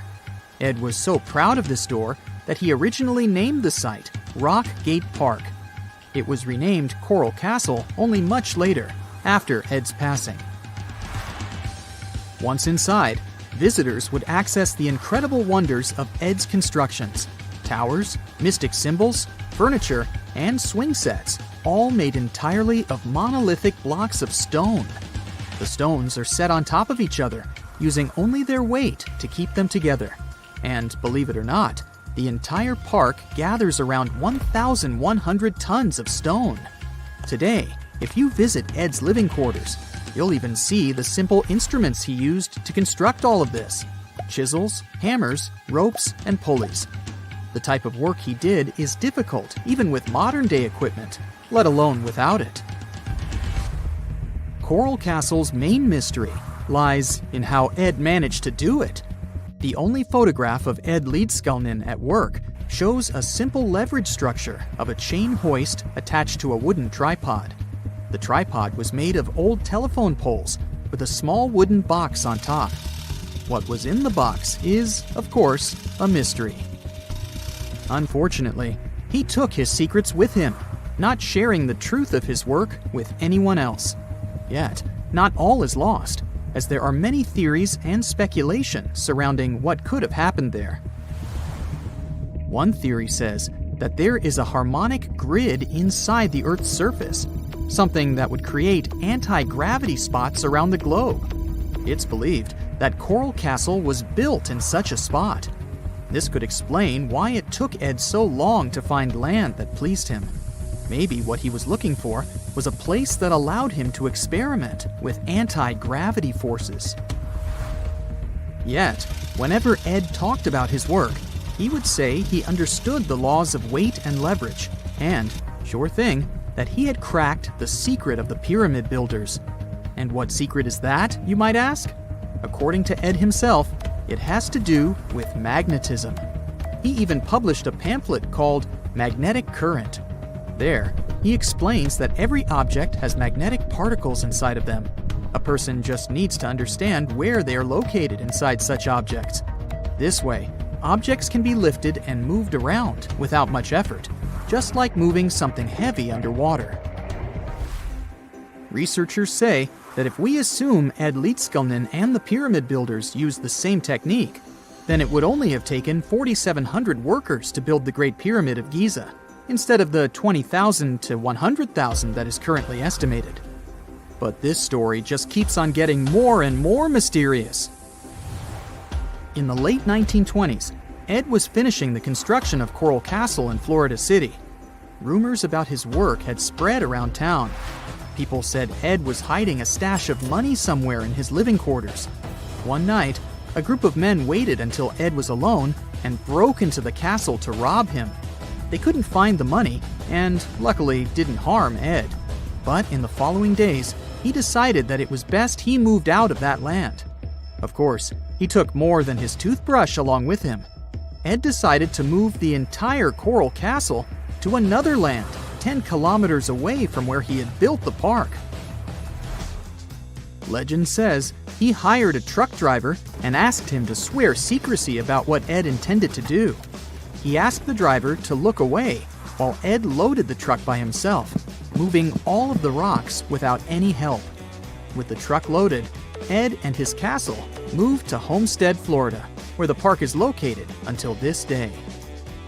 In 1986, a group of engineers from Florida University was called to try to fix the park's gate entrance, the 9-ton revolving door that Ed was so proud of. They arrived with plenty of modern-day equipment, including a 20-ton crane. When the engineers took the door down, they noticed that Ed had used a strange circular stone at the bottom of the revolving door. The engineers couldn't understand how this frisbee-sized rock could withstand 9 tons of weight without breaking into pieces. They sent the rock to the geology department at the University of Florida, but the geologists simply returned the rock, saying they couldn't find a match of this rock in their databases. They couldn't determine its origin. The engineers put the 9-ton gate back into place, trying to use other techniques. At first, it didn't work without the base rock Ed had originally used. So, they had to cut the gate rock to make it work as a revolving door once again, proving that modern-day technology couldn't replicate what Ed had done single-handedly. Fast forward to 2011, and another man claimed to have cracked the code of the pyramid builders and Ed Leedskalnin himself. Wally Wallington, a retired construction worker from Lapeer County, Michigan, has managed to build using similar techniques to those used by Ed. Wallington is known for having built his personal Stonehenge in Michigan. He is said to have used simple machines, such as levers and counterweights, moving around multi-thousand-pound concrete blocks. Unlike Ed, Wallington has shared his techniques with the public. Multiple videos are showing the clever engineering he built from very simple materials. It sure is impressive. The man has moved his entire barn into another property just with the help of simple tools. However, there is no way to prove that these were the same techniques used to build Coral Castle. To this day, the secrets of Coral Castle haven't been unraveled. But hey, we can always keep trying to solve it. Whenever you hear about ancient ruins, you almost never picture them being suspended somewhere, or just randomly hanging on the branch of a tree, right? In fact, for most of the ancient artifacts we have exposed in museums all over the world, archaeologists did quite an impressive amount of digging. You see, buildings have this funny way of fading away over time if not properly taken care of. Sometimes we need to reuse some building materials, so an older construction may be sacrificed in the process. Other times, houses are abandoned, and once they are exposed to the elements on the surface, like rain or sunlight, they don't really stand a chance. Some just simply crumble away due to good old erosion. So the only way a piece of architecture can survive the test of time is if it's somehow gotten buried deep down. Now, how did they end up buried in the first place? Well, it's quite the comedy of errors. Ancient cities had a habit of gradually raising their ground level like a kid adding toppings to their ice cream sundae. You see, these settlements were always busy collecting food and building materials to keep up with their ever-growing population. But hey, who has time to deal with waste and rubbish? It wasn't exactly high on their to-do list back in the day. So when it came to building new houses, ancient civilizations found it much easier to save their sweat and tears by piling up the rubble and constructing right on top. But that's not all. Rivers would also occasionally flood and deposit a layer of sediment on the city floors, further encapsulating those ancient constructions. And in those dry regions like the desert, where the wind likes to show off its sand and dust dance moves, you can bet it was a constant struggle to keep the establishments clean. One hilarious example is the Sphinx, which had its head buried in sand until a group of archaeologists unearthed it in 1817. Some ancient towns eventually got covered up because they were completely abandoned. With less human activity to control their expansion, plant seeds couldn't resist the opportunity and sprouted all over the place. They gobbled up carbon dioxide from the air and grew, adding more and more bulk to the ground. Those cheeky roots even decided to stabilize the soil made from decaying plant matter, creating layers upon layers of earthy goodness. It's like the ultimate DIY project Mother Nature embarked on, with plants as her loyal helpers. The act of digging into the secrets of ancient civilizations is not just about unearthing a lost world. It's also an epic quest to reveal the hidden treasures beneath layers of history. But how do archaeologists know where to dig in the first place? If everything is covered in layers upon layers of sediments, debris, and plant roots, they must have some sort of system they rely on before embarking on a new project, right? For starters, they're not always the ones suggesting an archaeological dig in a certain location. Let me explain. Let's say you're a contractor and you want to build a new fancy apartment complex in your city. Some local legislations have certain requirements before your project can start, though. For instance, before anyone starts building on a piece of land, they might need to bring in specialists to check the soil. These clever folks can be archaeologists, geologists, or paleontologists, and they need to keep an eye on things during development. If any artifacts or ecofacts, fancy word for organic remnants, are discovered, these experts swoop in to excavate and study them. But what about sites that have nothing to do with bulldozers and yellow hats? Archaeologists have more than one trick up their sleeves when it comes to locating ancient hotspots.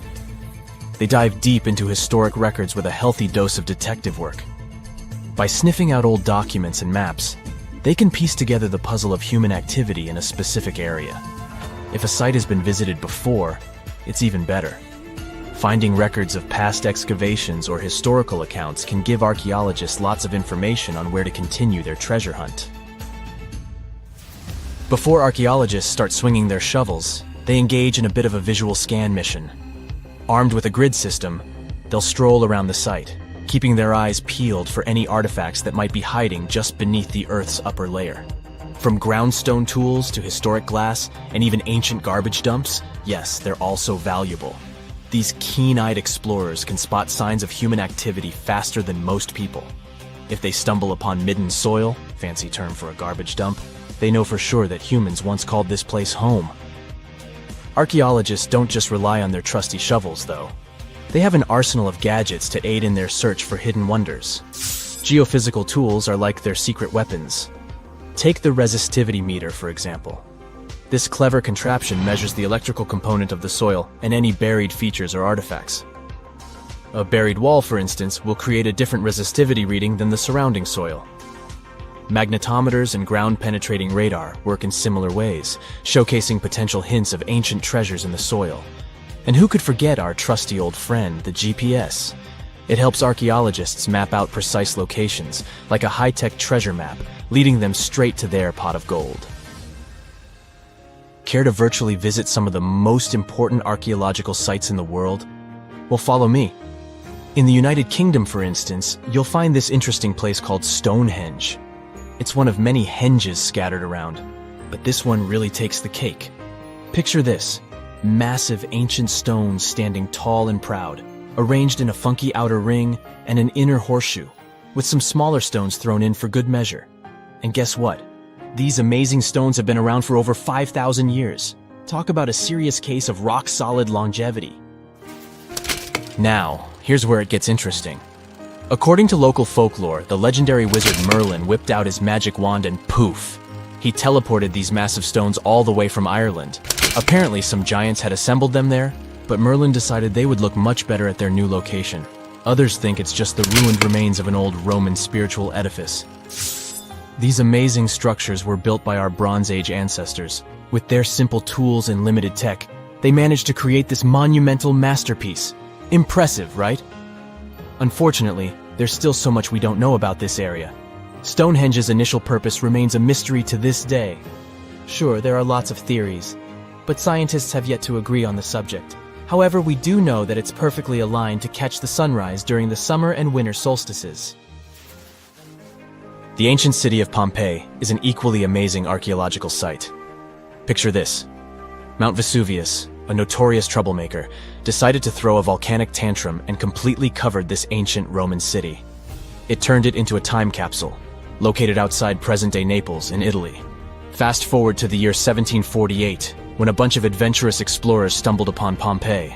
Lo and behold, they discovered a treasure trove of well-preserved goodies: streets, houses, food. Probably a bit stale by then. Blingy jewelry, fancy sculptures, colorful frescoes, everyday household items, and even animal and human remains. It was like an epic archaeological party. From the looks of it, Pompeii had it all. Fancy houses and villas, a massive 20,000-seat arena, cute little artisan shops, hangouts like taverns. And let's not forget the saucy spots like those luxurious bathhouses for some intense pampering. There's also the sanctuary of Apollo, where people used to gather for their daily dose of worship. And of course, the bustling heart of the city, the Forum of Pompeii, where all the cool people used to hang out. And guess what? Pompeii is so cool that it made it to UNESCO's World Heritage List back in 1997. That's like the ultimate Hall of Fame for historical awesomeness. It also includes many other famous buildings and sites, like the Taj Mahal in India and the Acropolis of Athens in Greece. There are countless doors all over the world that haven't been opened for decades, and even centuries. The question is why? It seems that nowadays you can open any door you want. The truth is that some doors were sealed for a grave reason. And so far, nobody has found out what treasures and mysteries they hide. Here are 4 doors that keep their secrets all too well. The Taj Mahal. First up, we've got the Taj Mahal in India, one of the most romantic places in the world. Shah Jahan commissioned it in 1631 and dedicated it to his 3rd wife, who he loved like crazy. They were married for 19 years and had a whopping 14 kids together. But unfortunately, she passed away while giving birth to their last baby. Shah Jahan was heartbroken and decided to build an epic tomb to remember her by. The construction took a whopping 20 years to finish. The building has quite an interesting layout. The design is super unusual with these 4 massive 130-foot tall minarets that stand on the corners of a huge platform. They're not just there for looks. Back in the 17th century, architects were having some serious issues with buildings collapsing under their own weight. So, the chief architect of the Taj Mahal made sure to place those minarets as far away from the tomb as possible. And he even tilted them in a way so that if they did fall, they wouldn't wreck the rest of the Taj Mahal. Talk about planning ahead. The Taj Mahal is hiding some crazy secrets. There are sealed rooms all over the place that nobody is allowed to enter. And if you check out photos of the building from the riverside, you can spot 2 basements. But guess what? They're sealed up too. Nobody knows what's inside or why they've been locked up since the time of Shah Jahan. Apparently, there's a good reason why those rooms are off limits. Some researchers think that they were built using marble, which turns into a different substance called calcium carbonate if it's exposed to carbon dioxide. And when that happens, little bits of marble start chipping off like crazy. To make matters worse, there's no air flowing into these rooms. That means that if too much CO2 builds up in the basement, the 4 minarets could collapse. But wait, there's more. Some people think that the body of Shah Jahan's wife can be found in one of these sealed-up rooms in pristine condition. Why not? Who knows what the mysterious rooms might keep? The Great Sphinx of Giza. The Great Sphinx of Giza is shrouded in mystery. It's not just the largest monolith statue in the world, but it's also a hybrid creature with a woman's head and a lion's body that originates from Egyptian and Greek mythology. It's also very ancient. It's estimated to be around 4,500 years old. The construction of this marvel took about 3 years and required 100 workers who were not slaves and were treated with delicacies like sheep and goat meat. It is also thought that it used to be much more massive than it is now. Archaeologists found huge stone blocks and abandoned toolkits near the site. However, the real secrets of the Sphinx lie underground, near its paws. A group of scientists used a seismograph to detect 2 hidden chambers beneath the Sphinx's paws. Some people think that these rooms might be the legendary Hall of Records, which holds ancient scrolls revealing the secrets of the universe. I mean, that's way cooler than any library I've ever been to. Rumor has it that the Egyptians even had info on Atlantis stashed down there, which is like a super old version of a conspiracy theory.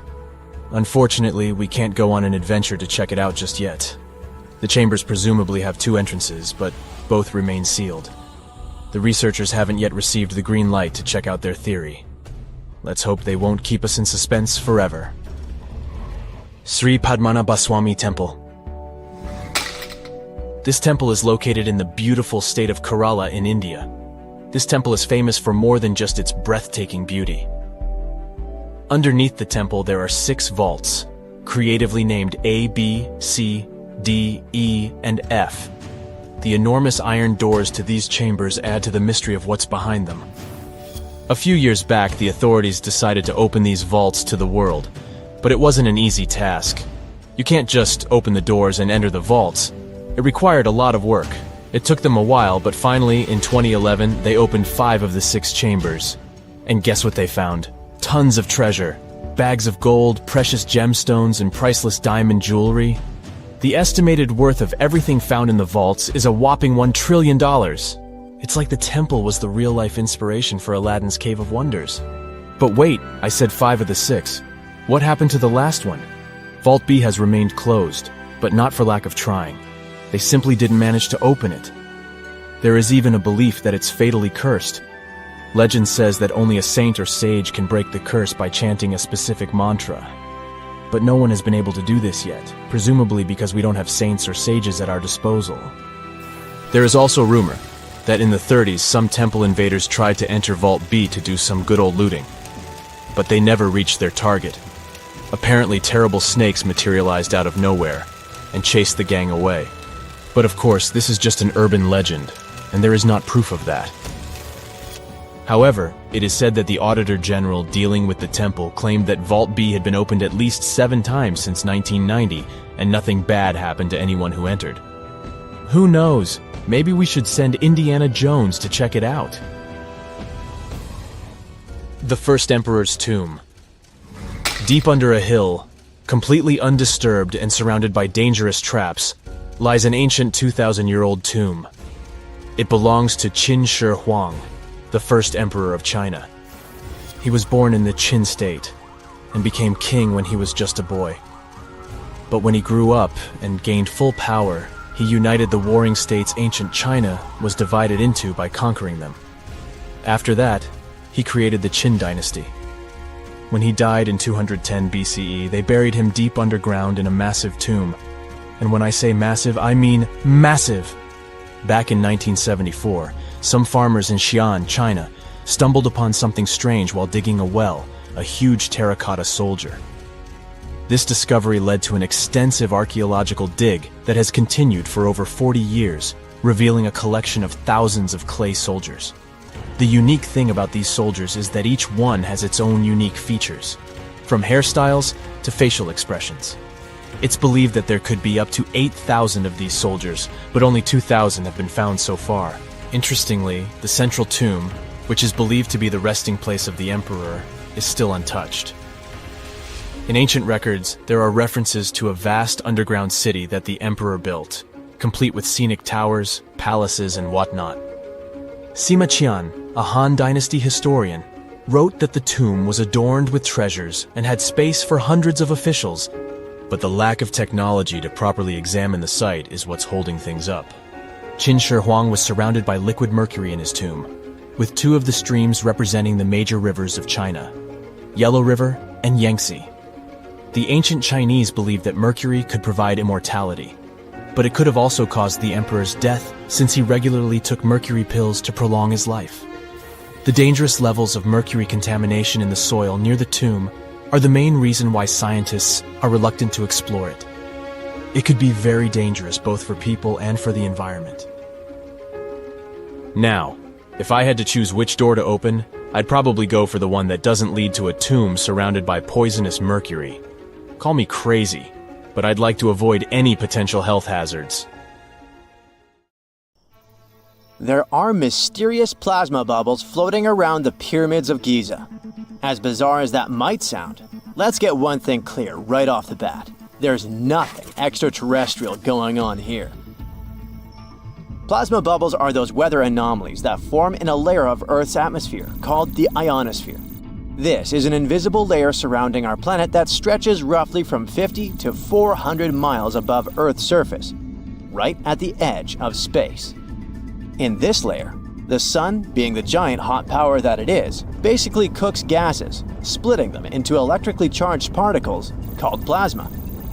Here's where it gets interesting. At night, especially near the equator, these charged particles get disturbed, and when a bunch of them suddenly vanish at the same time, it forms what we call a plasma bubble. Imagine it like a big empty pocket where the plasma is missing or its quantity is lowered. But it's only considered a plasma bubble if this phenomenon occurs on a large scale, typically around 62 miles in size. If you're already packing your suitcase for Egypt and have put binoculars to look at the tips of the pyramids, I'm sorry to say that we can't see these plasma bubbles with the unaided eye. It's all happening way above our heads, completely invisible to us. Scientists need to use special equipment, like the Latitude Long Range Ionosphere Radar, or LARID, to detect these bubbles. This advanced technology helps researchers track and observe the movement and formation of plasma bubbles in real time. This formation, by the way, can be triggered by solar storms. That brings us to November 2023, when an impressive solar storm occurred. On a scale from 1 to 5, this one was classified as a G3, which is considered a strong event. Solar storms occur when sunspots are basically cooler, darker areas on the sun's surface, release bursts of energy into space. These flares triggered several geomagnetic storms on Earth. While this might sound like doomsday stuff, it didn't disrupt our daily lives too much. In fact, it was great news for skywatchers, since the solar storm created stunning auroras, with the northern lights visible as far south as Greece and Turkey. But this particular storm in 2023 also had another interesting consequence. It caused the largest plasma bubble ever recorded by the Chinese radar. This phenomenon was so massive that it covered regions as far apart as the Egyptian pyramids and the Midway Islands in the Pacific Ocean.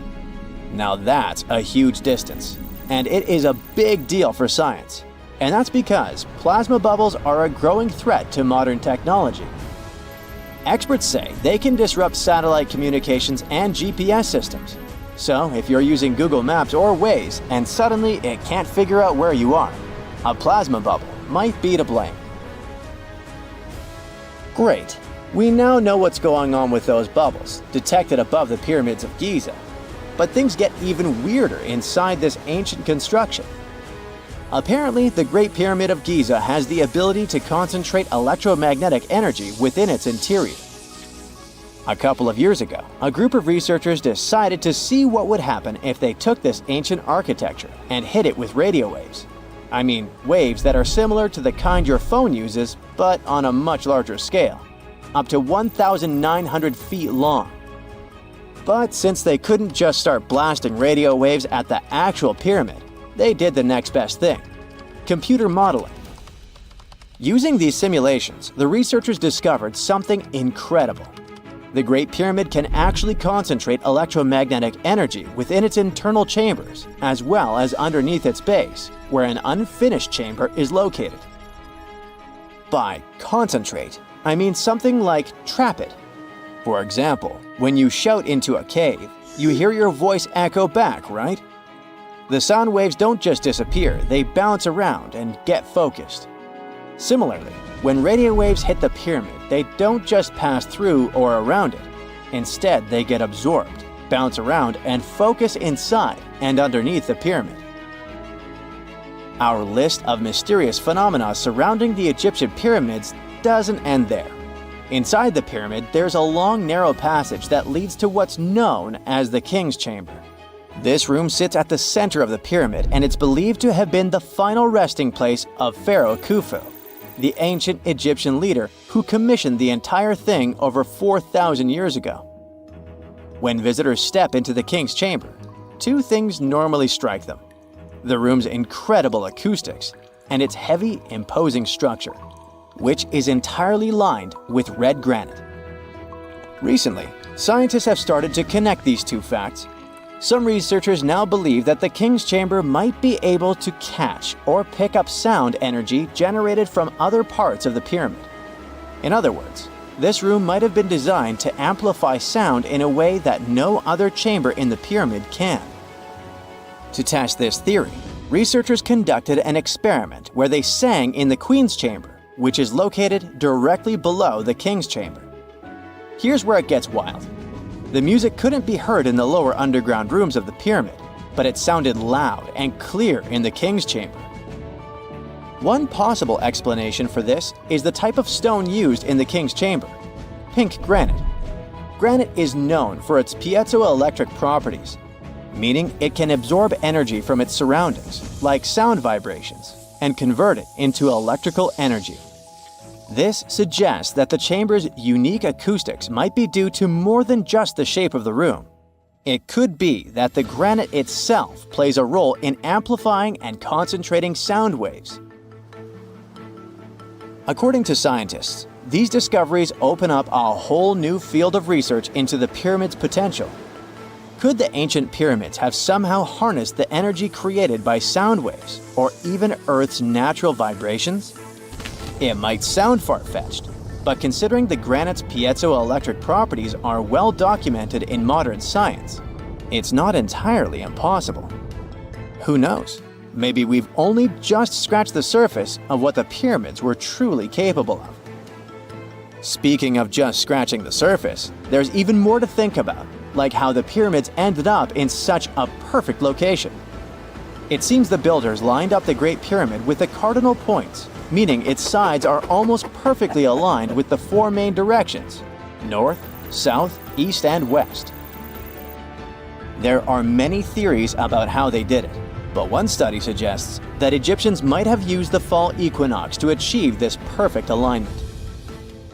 During the equinox, the sun rises and sets directly in the east and west. It probably made it easier for builders to use the sun's position as a guide. By watching the sun during this time, they could make sure the pyramids were positioned just right. If we think about all these strange things about the pyramids, I mean their perfect alignment, the ability to concentrate radio waves, and the materials used in the chambers that might generate electrical energy, could the real purpose of the pyramids actually be much more complex than just being tombs? Well, Nikola Tesla thought so.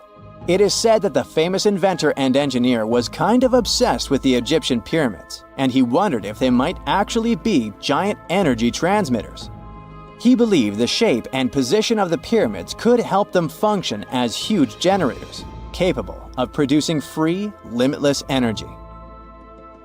Some researchers agree with Tesla and believe that these massive monuments might have been designed as giant power plants. According to their theory, builders could have figured out how to move ions, those electrically charged particles in the atmosphere, by placing materials like copper, gold, and silver around the pyramids. So, it's definitely possible that the ancient Egyptians created a sustainable, renewable power source. Although this is a very interesting thought, we haven't been able to confirm this theory, and the true purpose of the pyramids remain one of humanity's biggest mysteries. Scientists have discovered a never-before-seen pyramid immersed in the sands of Judea. After a little digging, they discovered that it held treasures that had been untouched for over 2 millennia and historical secrets that we can only now access. At the Zohar Fortress site, 2,600 feet above the Dead Sea, archaeologists were searching for manuscripts that would provide new information about the history of the site. The excavation was originally part of a long-standing campaign launched by the authorities. Its goal was to protect the sites from looting and unauthorized excavations. What they didn't expect was to find a pyramid-shaped structure built on top of a hill, made of hand-cut stones, each weighing hundreds of pounds. At first, the experts thought it was just a tomb, but they soon noticed the shape of the original walls and understood that the mound was a construction. They immediately realized that someone had dug into the top of the structure, probably looters who had spotted something valuable there. Luckily, most of the structure was still buried in sand, so the most valuable finds were hidden from sight. In the first week of excavation, volunteers found fragments of papyrus, bronze vases, and even ancient furniture, which were exceptionally well preserved. The desert climate had been a great ally in preserving those artifacts over the millennia. With little humidity in the air, mold cannot form, so organic materials such as wood and fibers are protected from cracking and deformation. Hypotheses suggested that the pyramid had been built during the First Temple period. However, new discoveries have shown that it's more recent, from the Hellenistic period. Considering this and the fact that the structure dates back 2,200 years, it's believed that it probably appeared shortly after the death of Alexander the Great, the famous ancient Greek king of Macedonia. At that time, his generals divided the former Seleucid Empire. Ptolemy took control of Egypt and the surrounding regions, including the Dead Sea area, while Seleucus took control of the north, which is now part of the Middle East. It's still not known for sure whether the pyramid was built under the rule of the Ptolemaics or the Seleucids. Both Ptolemaic coins and coins from the Seleucid kingdom have been found at the site.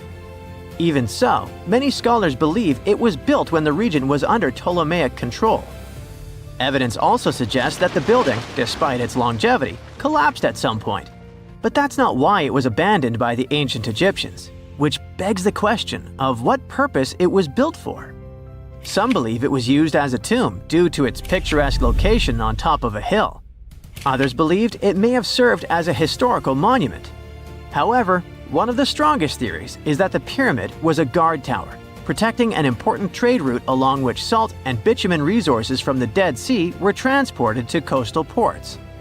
They also believe it may have been used by Ptolemaic officials to collect taxes from travelers. It would be something equivalent to our modern-day toll booths or even port inspection agencies. Although the contents of the papyrus documents remain a mystery, it seems very likely they were written using the Greek alphabet, and some experts believe that they may have been tax documents, which would make perfect sense, given the theory that the pyramid was a guard tower. The team calls it a fascinating historical mystery that the dig is helping to unravel, but the find is just a grain of sand in an entire desert. The dig is part of a larger project that's been going on for a long time. And in the last 8 years alone, it has scanned 111 miles of desert cliffs and identified approximately 900 caves within that radius. Using rappelling equipment, advanced technology, and specialized documentation methods, archaeologists discovered thousands of rare items, such as hidden scrolls, woodworking tools, carpets, leather goods, and even treasures. For them, the Judean desert is an ancient vault just waiting to be opened to reveal its secrets. A few years before they found the mysterious pyramid, they discovered a cave that had served as a refuge for Jewish rebels almost 1900 years ago. The site was about 262 feet from the top of a cliff, and because of its difficult access, it hadn't been explored yet. Inside, they found previously unpublished fragments of the Dead Sea Scrolls that contained religious passages written in Greek. 11 lines of text were reconstructed thanks to the good condition of the papyri. So, scientists were able to identify their etymological content. Probably the best thing, there was no problem with preservation. Thanks to the dry and hot conditions of the desert, the artifacts were in impeccable condition. And there were other historical treasures there. The teams found rare coins, a partially mummified skeleton over 6,000 years old, with skin, tendons, and even strands of hair. There was also a giant basket made of plant fibers, considered the oldest in the world, more than 10,000 years old. With a capacity of up to 26 gallons, it was made about 1,000 years before the invention of ceramics. Speaking of historical treasures, there's another one that has caught the attention of the scientific community. A small piece of fabric that is around 3,800 years old. But it's more than just simple fabric. Dyed with the rare scarlet paint mentioned many times in ancient religious texts, this find is the oldest known evidence of fabric painted with a dye made from insects, known as scarlet worms. This is where the intense red hue comes from. It was a highly valued color, like royal blue and purple, because those insects lived in oak trees and could only be harvested for a short period during the year. So, those dyes were reserved for sacred fabrics, such as priests' clothes, marking status and religious importance. And although this discovery had great significance for archaeology, its size was actually tiny, measuring less than 1 inch. The fragment was discovered in 2016 during excavations in the so-called Cave of Skulls, but it's not known exactly how this fabric got there. According to experts, it's evidence that people knew how to dye wool fibers already 3,800 years ago or so. It also provides us with proof that the ancient textile industry already used animals at about the same time people began to create written sources. Fabrics painted using this type of dye were recorded in more recent periods. But what makes this piece really special is the fact that it is much older than any other. Another important discovery was made in 1980, when scientists found a seed that was over 1,000 years old, which turned into a mysterious tree named Sheba. They spent 14 years cultivating this plant, which is now about 10 feet tall, only to discover later that it could belong to an extinct lineage of trees that had grown in the region. The seed dates back to a period between 993 and 1202 CE, and they believe that Sheba may be a biblical tree commonly associated with healing. Although it's not been possible to identify the exact species, since the tree hasn't flowered, we know that it belongs to the genus Commiphora, which is related to famous African plants, such as the myrrh tree. But time has revealed something even more special. Its leaves and resins are rich in compounds that have medicinal, antioxidant, and even skin-soothing properties. This means that the tree may represent a forgotten lineage whose resin had medicinal value and was mentioned in ancient texts. This brings to light how ancient people dealt with botanical medicine. X-rays are a type of invisible radiation that can pass through our bodies and objects. They're very important in the field of medicine because they allow doctors to see inside our bodies without having to perform surgery. Now, let's dive into how X-rays work. They're a kind of electromagnetic radiation, just like light or radio waves. However, they have much higher energy than light, which makes them able to go through objects that light cannot. Imagine you have a powerful flashlight. If you try to shine it through a wall, the light won't go through because the wall is too thick. But these rays have enough energy to go through walls and even our bodies. The discovery of X-rays happened by accident in the late 19th century. A scientist was experimenting with cathode rays, which are a type of radiation. He was working in his lab and noticed that a nearby fluorescent screen started to glow, even though it was not directly exposed to the cathode rays.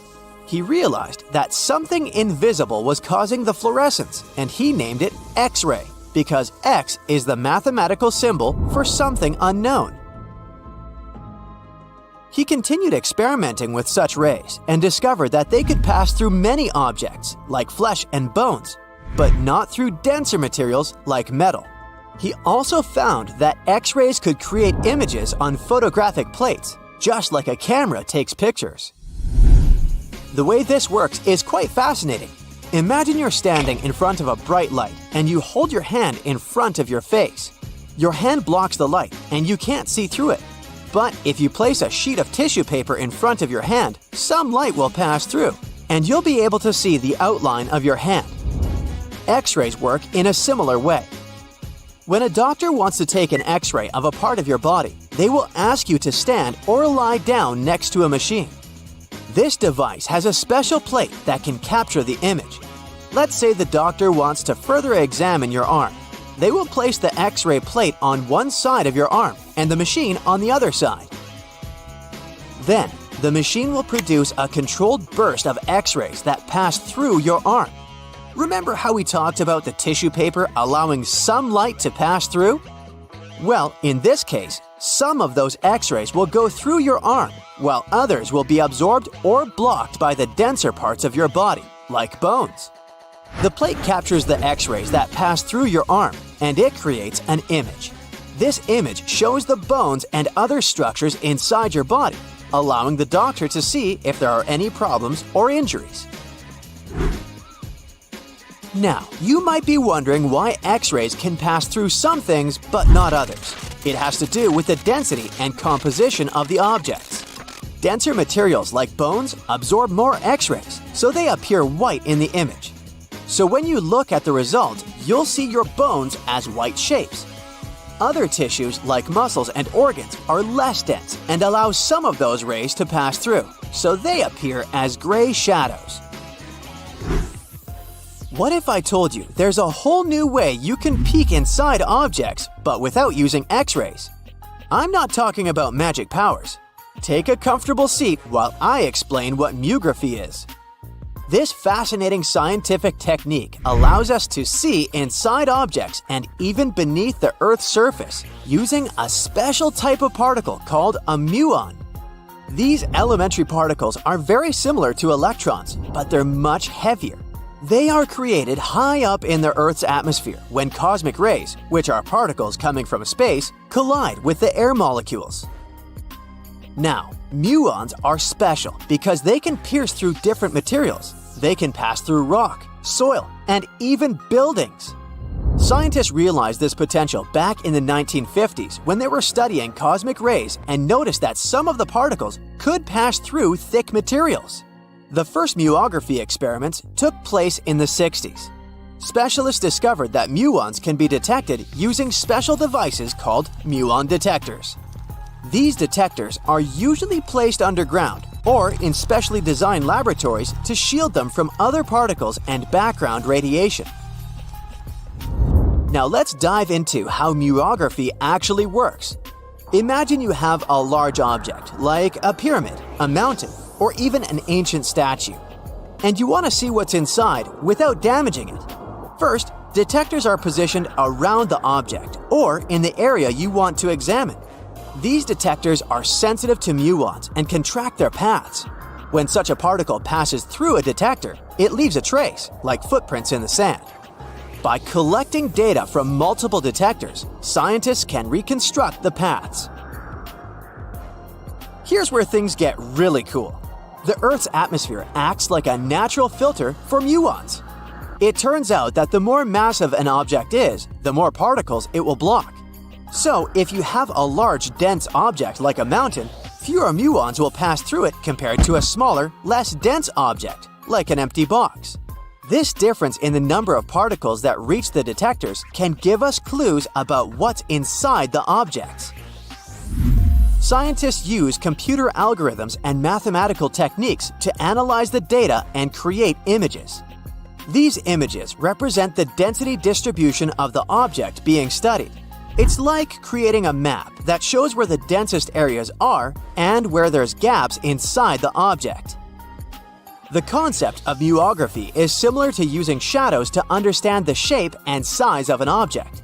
Imagine you're standing in front of a bright light and you place your hand between the light source and a wall. You'll see a shadow of your hand on the wall. Based on the shape and size of the shadow, you can get an idea of what your hand looks like, even though you can't see it directly. This technique has been used to study various objects and structures. For example, scientists have used it to explore the inside of volcanoes and pyramids, and even to investigate the structure of mountains and the Earth's crust. With the help of this amazing technique, scientists have now uncovered new information about the Great Pyramid of Giza. They discovered something that had eluded tomb raiders for centuries. They found a hidden chamber. And guess what they named it? The Big Void. Yeah, I know, not the most creative name. They even used 3 different muon detection techniques just to be super sure that it was indeed a big, mysterious void inside the grandest pyramid of them all. Once news got out about this mind-boggling discovery, Egyptian authorities couldn't resist the temptation to explore further. So, they brought in an endoscope camera to confirm the existence of this epic void. So, they inserted a camera through one of the openings underneath the entrance, and voila! It revealed a corridor. More so, the corridor had a chevron ceiling. I can't help but imagine the ancient Egyptians using it as a cool dance floor. Another team of scientists decided to take another shot at scanning this newfound void. According to them, the Great Pyramid of Giza is a pioneer in the pyramid game. It used a technique called chevron to cover internal structures and keep them from collapsing. Now, why did the ancient Egyptians build this corridor and the grand void it leads to? One theory suggests that the corridor was built to relieve pressure inside the pyramid. Another theory says that the void could be a result of the pyramid's construction process. It could have been an internal ramp used to move roof blocks into position, and then it was left there or filled loosely with rubble. According to other enthusiastic explorers, there might be another burial chamber waiting to be discovered. They believe that the pyramids were built with a dash of randomness in the construction process. As the builders worked their magic, they realized that some chambers wouldn't be able to handle the weight of a majestic sarcophagus. So they made adjustments on the fly, creating new plans as they went along. Secant, cosine, tangent, sine, 3.14159. Yeah, that was the cheer we heard coming from the trigonometry club back in the day.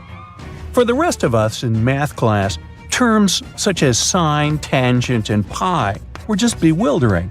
Who invented these and why? Was their only purpose to make it harder for students? Well, not quite. Trigonometry was invented by the ancient Egyptians. They needed this knowledge to construct pyramids, and they did a pretty good job too. The Great Pyramid in Giza still stands today. some 4,500 years after it was built. No recalls either. So let's get out of that classroom and on a journey through time to reveal the secrets behind the ancient Egyptians' precision. Here you are, standing on the Great Pyramid's construction site, some 9 miles from Cairo. Well, the city still isn't there, as you're surrounded only by the desert and teams of construction workers. They're transporting large stone blocks weighing 2.5 tons each. They're inside a wooden sled that sits on large rollers. A crew of 8 men rolls these blocks along the ground. You immediately think of the rollers on a supermarket cash register. The principle is exactly the same, but the scale is greater, much greater. Scientists estimate that the Egyptians used 2.3 million such blocks in the Great Pyramid alone. And the block in front of you is one of the lighter ones. The heaviest of them weighed up to 15 tons. But where did all these blocks come from? Most of them originated from quarries around Giza. It's not that impressive, you think, but wait until you hear how ancient engineers transported the granite used in construction over 500 miles to the pyramid. There were no railways or highways back then, but the mighty Nile was always there. Researchers even believe that the Egyptians dug a canal to connect the Nile directly to the pyramid's construction site. All they had to do then was to wait for the flood season to begin, and voila! The rising water levels floated the heavy stone blocks for them. But how did they lift the enormous stones on dry land to stack them up to the top? Did they use oversized cranes? Well, ancient Egyptians worked around this problem, literally speaking. One of the workers is now pointing to the giant ramp going around the pyramid they're building. This is how a mountain road zigzags its way to the top.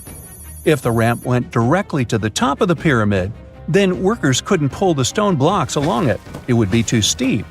Scientists have calculated that 8% could be the maximum incline. So ancient Egyptians just extended the ramp around the pyramid. Again, these are all theories, as the ramp could have been inside the pyramid, as some researchers suggest. The exact building method is still a mystery, guarded by the Sphinx. That's its real name, right? Wrong. As the Great Sphinx is just the statue's alias. You know, the name writers take when they want to hide their true identity, or a singer's stage name. The Sphinx's real name, translated from Egyptian, means Horus in the horizon. That was the name for the Egyptian deity of the sky. The trail of mystery doesn't end there. As a man walks past you with a bucket of paint, he's going to add a touch of color to the Great Sphinx. Researchers found specks of this red color next to its ear. That was some strong paint, as it survived for thousands of years. You are now standing straight in front of the Sphinx. You look up. It's very tall, right? 66 feet to be precise. Now resist the urge to take a selfie. You can do it. Now you notice something else. It looks like the Sphinx is in the center of a giant triangle in the back. That's one side of the Great Pyramid. And no, your eyes are not playing tricks on you. The Sphinx really does sit in the center of the pyramid's lateral face. Here's where math comes in handy. A pyramid has 4 sides, called lateral faces. There's also a 5th face, the base, but that's not visible. It's, wait for it, face down. The Sphinx has one last mystery to reveal: its age. Scientists agree that Pharaoh Khafre built the Sphinx. He ruled after his father, who had built a great pyramid nearby. So both structures were finished around the same time. Let's talk about numbers again. You've heard of Cleopatra, the Egyptian princess described as a woman of great beauty. Hello? She saw the pyramids, but she lived closer to the time of the first iPhone than the time of the people who built the pyramids. Fascinating, right? You can see thousands of people around you. They're working hard to build the pharaoh's tomb. But how many of them are there exactly? One Greek philosopher estimated there were as many as 100,000 workers. Seems like an okay number for such an enormous structure, but it can't be true. Science simply can't back up this number. Egyptologists put the total number of workers at 30,000. And yes, Indiana Jones was one of them, at least on the big screen, but he showed up late. Egyptologists know a lot about the pyramids, but not everything. Not because they don't want to, but because they haven't yet dug up enough evidence. They can only guess how the building process went. First, engineers would arrive to choose the right spot and do the necessary measurements. That's why they needed all that complicated math. Then, it's time for sourcing the material, the large stone blocks I mentioned earlier. When boats deliver them to the site of the future pyramid, workers can finally do their thing. They operated in smaller groups, but there were at least 2,000 of them chiseling and carving away at any given time. Sounds like a typical construction site today? Well, that's because it is, just thousands of years ago. It's amazing what ancient Egyptians were able to achieve with just copper and stone tools. The pyramid is now complete in front of you. But is it the same pyramid we see today? Why is this structure shining bright in the desert sun? Isn't it supposed to be a dusty yellow color? Well, no. Human activity and the elements have completely stripped the outer layer of stones over time. Expert craftspeople polished these blocks using nothing but stone and sand. The end result was a smooth and shiny rock. On the day it was completed, the Great Pyramid of Giza was a perfect triangle of light. Its polished sides acted like giant mirrors, reflecting the powerful Egyptian sun. This is the point where you should put your glasses on, and that shiny thing you see at the pyramid's very top is actually gold. The capstone at the top of the pyramid is called a pyramidion. It was covered in sheets of gold. As you can guess, these were the first stones to disappear. Let's make another stop before we get you back to your classroom. We travel to the British Isles, and no, Stonehenge isn't our destination. It is Newgrange in County Meath. Scientists estimate that the ancient peoples of Ireland built this stone monument around the year 3200 BCE.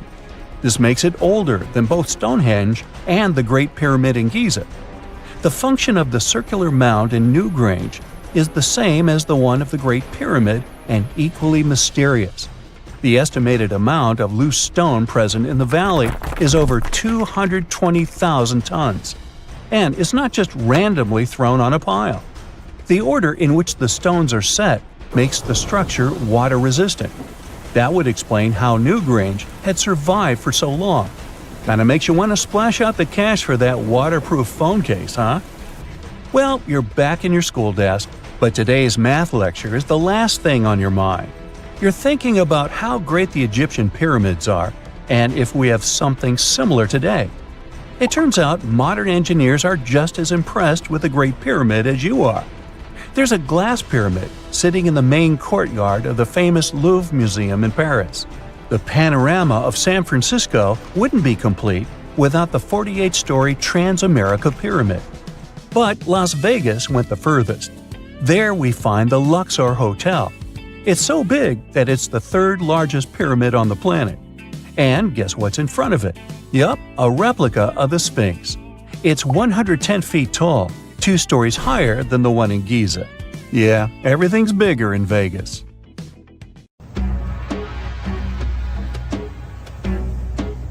This is not a dune set. This is a very real desert in Niger.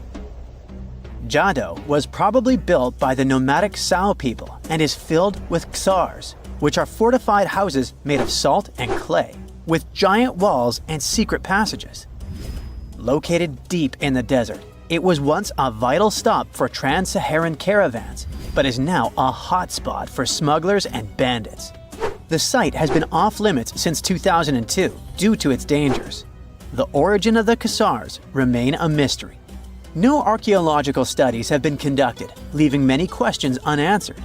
Even today, shifting sands reveal and conceal parts of these ancient ruins, fueling local speculation about what might still be hidden beneath the desert. Speaking of connective tunnels, scientists were blown away by the discovery of lava tubes in Saudi Arabia. These underground passages form when molten lava cools down. Researchers believe that ancient nomadic groups may have utilized these tunnels to survive the super harsh desert climates. While excavating the tunnels, archaeologists uncovered artifacts, rock art, and skeletal remains.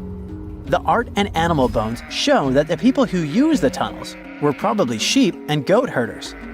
They're still piecing together whether these groups lived in the tunnels for extended periods or just used them as temporary shelters.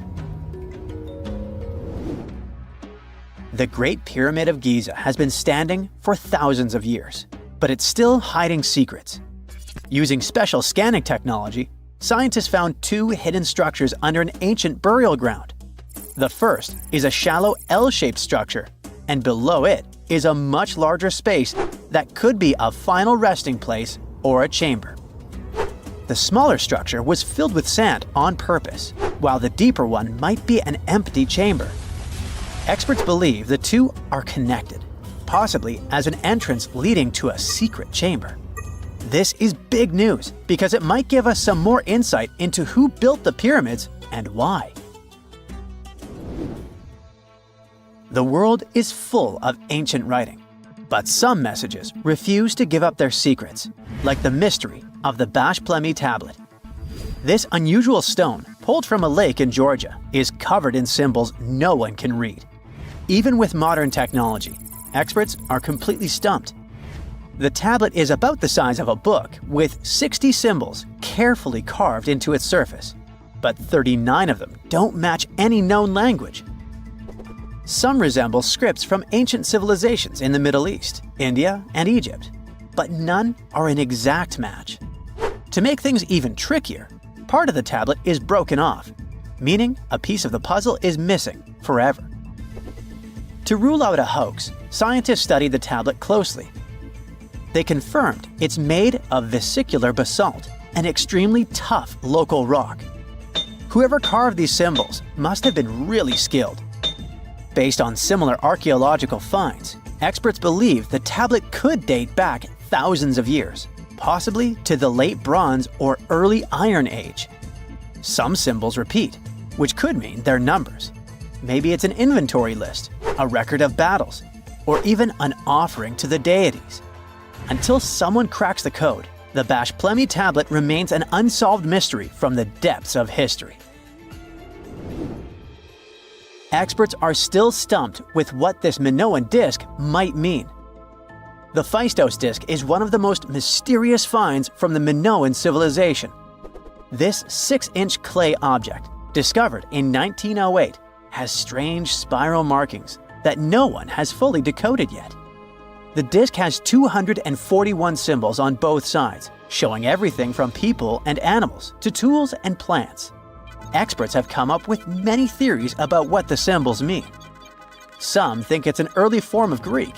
Others suggest it's a prayer or a hymn. And some even believe it could be a letter from a king in Anatolia to a Greek ruler. Let's see who will be the first to figure this out. It's always a fun day at an archaeologist's office when they find something as big as a 2,000-year-old marble head. A French archaeologist mission went digging inside an old medieval house near Alexandria in Egypt and found a statue's head depicting an old, possibly ill man. This statue dates from the last Egyptian dynasty before it became part of the Roman Empire, and the site where it was found is associated with the likes of Cleopatra and Mark Antony. For archaeologists, even the smallest finds at this site means a lot. You've heard of Lucy, right? The Australopithecus that was an early ancestor for us humans. Well, scientists found some of her species' footprints somewhere in Tanzania. The so-called Laetoli footprints are over 3 million years old. The trail stretched 88 feet and has about 70 footprints, left behind when a bunch of early humans walked across some wet volcanic ash. What's cool is that these early humans were already walking on 2 feet, like us, not all hunched over like apes. The close spacing of the prints shows they probably had short legs and a shorter stride than we do today. In an ancient Egyptian temple, archaeologists uncovered a shrine unlike any other, a place dedicated to falcons and 2 mysterious deities. One deity had a falcon's head, while the other wore a crown with a sun disk and cow horns. But the most baffling discovery was an inscription that read, "It is improper to boil a head in here." At the heart of the shrine, there are 15 headless falcons carefully arranged on a pedestal, likely as offerings to the falcon-headed deity. One theory suggests the birds were boiled first, perhaps to pluck their feathers, before being placed in the shrine, following the strange rule carved into stone. Archaeologists also found a 13-inch iron harpoon nearby. Its true purpose remains unknown, although the shrine also held remains of fish, mammals, and bird eggs, suggesting that the rituals may have included feasting. And speaking of ancient Egypt, meet Hathor. Scientists named her after the ancient Egyptian deity of motherhood, music, and singing. This wooden statue, housed at the Metropolitan Museum of Art, was thought to be just a beautiful artifact, until a surprising secret was uncovered. Using an X-ray machine, experts found a mechanical operating system inside it, with pulleys and axles connecting her shoulder to her left leg. When activated, the system made her hand raise and lower, an engineering marvel from over 3,000 years ago. The statue was created during Egypt's Middle Kingdom, around 1800 BCE, and is often compared to 19th century automata due to its advanced design. It's believed the statue was used in religious ceremonies, symbolizing Hathor's role in dance and music. An unexpected discovery happened in northern Kuwait, where a Kuwaiti-Polish team uncovered a mysterious 7,500-year-old statue. The statue features an elongated skull, no mouth, narrow eyes, and a flattened nose. This feature is thought to be an Ophidian figurine, named after the Greek word for snake, and it was likely made by the Ubaid culture, a civilization known for their pottery skills. While no one knows exactly what role this weird statue played, it might have been linked to rituals or symbolic practices. Some scientists think these figurines, found in homes or final resting places, were tied to important cultural beliefs. We couldn't mention unresolved mysteries of this world without speaking about these elongated skulls. In the deserts of Peru, researchers uncovered 5 ancient skeletons, 2 with unnaturally elongated skulls. While head shaping was common in many cultures, these skulls defy explanation. Local legends tell tales of the so-called Gentiles, a mysterious race banished underground by the powerful deities. Some say this is what the skulls represent. Others think this is some type of genetic anomaly, which was confirmed after finding an infant skull, too large to be artificially shaped. In 1850, French scientist Auguste Mariette went to Egypt looking for manuscripts, but accidentally found a head of a sphinx sticking out of the dunes. He cleared the sand and figured out the sphinx was guiding the entrance to some underground construction. Several months later, he finally entered the Serapeum of Saqqara. Inside, he found an enormous granite sarcophagi with remnants of 64 bulls. Scientists are still amazed by the tech that the ancient Egyptians used to transport those enormous boxes. The Serapeum was built around the year 3000 before the Common Era. It was an underground tomb built to honor the sacred Apis bulls of ancient Egypt. It had a long hallway, almost 500 feet long, with giant stone rooms on both sides.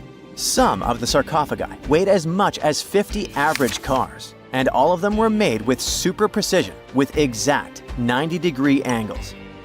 These sarcophagi were beautifully decorated with hieroglyphs and carvings that told stories about the lives and importance of the Apis bulls. Now, there are 24 sarcophagi left. In ancient Egypt, Apis bulls were very special animals connected to the deity Ptah. They thought the bulls carried Ptah's spirit and wisdom, helped the pharaoh, and protected the Egyptians. Priests looked for special markings on young bulls to find Apis bulls. It could be a white triangle on its forehead, which symbolized divine light, a shape on its back like a vulture's wing, and a scarab shape under its tongue, which stood for rebirth. If a bull had these signs, they believed it was chosen by Ptah and treated it like royalty. The chosen bulls lived in a special temple in Memphis, the city where they worshipped Ptah. They received the best care and offerings from visitors who wanted their blessings. When an Apis bull passed away, it was treated with great honor and mummified. When Mariette entered the Serapeum, he noticed traces of rollers on the gallery's floor and found 2 wooden horizontal winches. Each had 8 levers. Later, other explorers saw double rails. The burial chambers were lower than the hallway floor. To get the boxes into place, workers filled the chambers with sand so the sarcophagi could be rolled in straight. Then they slowly removed the sand to gently lower the boxes into perfectly cut spaces in the bedrock. A carved stone sign found in the Serapeum said it took 28 days to move just one sarcophagus and its lid into its spot during the time of Ptolemy II. The extreme precision of the sarcophagi with 90-degree angles also has an explanation. Ancient Egyptians wrote texts, or rather, papyrus, on geometry a long time ago. It shows that they knew the approximate number pi and could calculate the volume of a pyramid with its top cut off. If they could figure out complicated math like that back then, it makes sense that they could also carve perfectly flat surfaces 500 years later. All this sounds pretty legit, but some people think certain things don't add up here. The size of boxes is way larger than the size of bulls, yet they buried pharaohs in tiny coffins that barely fit their bodies. The sarcophagi are made out of granite with crazy precision, and they could have just used limestone, which would have made things way easier. The transportation of the boxes seems pretty simple, but only in theory. If one person could pull about 440 pounds, then at least 250 people would be needed to pull just one box. The tunnels in the Serapeum are really narrow, only about 2 feet wider than the boxes themselves. There's no way hundreds of people could have squeezed into those tight spaces to pull the boxes. And even if they did, how would they turn the box in the cramped corridor, lower it into its niche, and place it perfectly in the middle? Somehow, they did this 24 times, and every box is centered perfectly. Plus, the chambers were dusty, and there were no signs of soot from lamps. This means they must have worked in almost complete darkness. The real use of the boxes could also be different. A long time ago, even before the Egyptian pharaohs ruled, the local people already knew how to use fermentation. It happens when tiny organisms called yeast eat certain ingredients like starch and turn them into gas and ethanol. So someone in ancient Egypt probably put food like barley, bread, and even meat inside a giant stone box, then closed it tight with a heavy lid. These stone boxes, carved from granite, were so precisely made that they were almost completely sealed, so nothing could escape from it. As the yeast inside the box started working, it created more and more CO2 gas. It built up pressure inside the box. The granite boxes were incredibly strong. They could handle more pressure than a car tire can hold. When granite was squeezed under such pressure, its crystals produced a tiny electric charge. This effect was possible because granite contains quartz, a material that reacts to pressure this way. The process also needed meat or animal parts, possibly to help the yeast grow better. Meat contains something called oleic acid, which yeast needs to keep growing and to survive the bad effects of the ethanol it produces. As the pressure inside the box kept growing, the combination of gases and electricity made these boxes not just ancient fridges, but powerful energy systems. Over time, the pressure inside got so strong that it could push the lid open and the gas would escape with a pop. But when people rediscovered the Serapeum in 1850, they found old drawings that showed piles of stones stacked on top of some of the box lids. So, someone long ago probably tried to make the lids even heavier by adding extra weight to make it harder for the gas pressure to push them open. This extra weight also meant the quartz crystals in the granite could keep creating more electricity under all that pressure. If someone opened one of these stone boxes thousands of years later, they would only find bones from bulls that were placed in the box. And that's exactly what Mariette discovered in the 1850s. They opened the Serapeum for visitors soon after the first excavations in the second half of the 19th century. Prince of Wales even had a luncheon with his guests in one of the sarcophagi. Sands and earthquakes made the site inaccessible for a while, but now you can visit it again and try to solve the mystery yourself. With new tech, we could have answers to many other historical mysteries soon. A team of scientists at Chicago's Field Museum of Natural History recently used a special CT scanner to learn more about ancient Egyptian mummies without unwrapping them. They gently rolled 26 mummies on custom carts out to the parking lot, where the scanner was waiting. It took thousands of detailed X-ray pictures of each mummy and their coffins. When all the pictures were put together, they created 3D images that showed what was inside, the skeletons, and some artifacts. The scientists hope these images will help them understand ancient Egyptian burial practices from over 3,000 years ago. Even though the scanning process only took 4 days, it might take 3 years to study all the data. But scientists were able to learn some personal details about the mummies. One of the most popular mummified individuals at the museum, Lady Chineta, was a woman who lived in ancient Egypt about 3,000 years ago. It looks like she passed away in her late 30s or early 40s. To make sure her body looked complete for the afterlife, embalmers put stuffing in her neck to keep it from collapsing. They also placed artificial eyes in her sockets, so she would have eyes in the next world. She was wrapped in fancy linen and placed in a beautifully decorated coffin. The scans revealed that it had been carefully crafted with a slit at the back, which embalmers used to fit the body. There were also some artistic details on the surface, like markings for her knees. It looks like her burial was on the scale of a high-end luxury car. You have heard about Nikola Tesla. You have definitely heard about the Great Pyramids in Egypt. But what if I told you that Tesla may have probably uncovered the ancient mystery surrounding the pyramids? Wait, what? Is this a crossover episode? Nope. It's highly probable that the secrets of the pyramids are hidden in plain sight. But first, let's recap what we know about the pyramids. What's so mysterious about them? I mean, they are just old quirky buildings, aren't they? One of the biggest questions is how they were built. Some people think that the pyramids were created by people using only their hands and muscles. But others think that there might have been some kind of crazy energy source that we don't know about yet. Like, what if aliens helped out or something? Just kidding. But this idea of some unknown energy source being used to build the pyramids has been around for ages. Even in old texts, like the pyramid texts, it talks about how the gods gave us something to build a great power. So maybe there was something really powerful and mysterious going on back then? Who knows? Back in the early 1900s, he got obsessed with the Great Pyramids of Egypt. He read numerous books about these ancient structures and was blown away by how much energy they seemed to have. At that time, not many people knew much about electricity, and Tesla started to wonder if there was some kind of advanced tech hidden in the pyramids. He had an idea that the power of the pyramids had to do with electromagnetism, and he put a lot of time and effort into trying to figure out the mystery. Tesla had some pretty unusual theories about the Great Pyramids. He thought that they could actually store and move electricity, which could then be used to power up the areas around them. He also had this theory that the pyramids were built using some kind of crystal energy. He believed that the chambers inside the pyramids could have these super powerful crystals that could control the electromagnetic fields. But that's not all.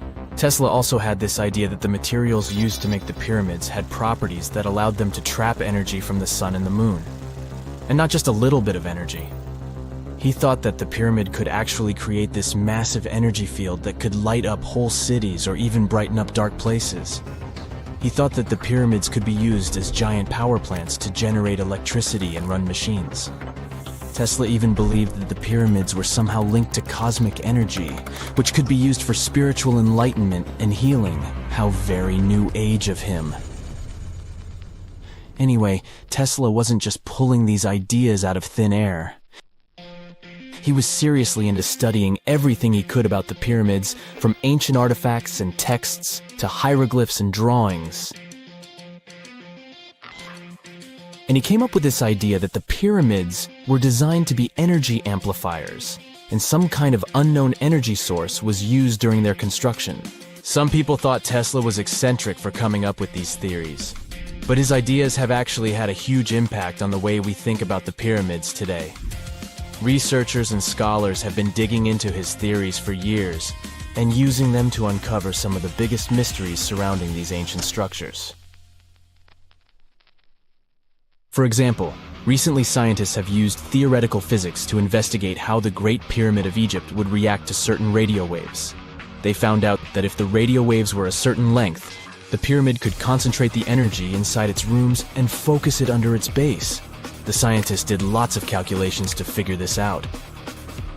They first thought about what radio wavelengths would work best. Then they made a model of how the pyramid would react to the waves.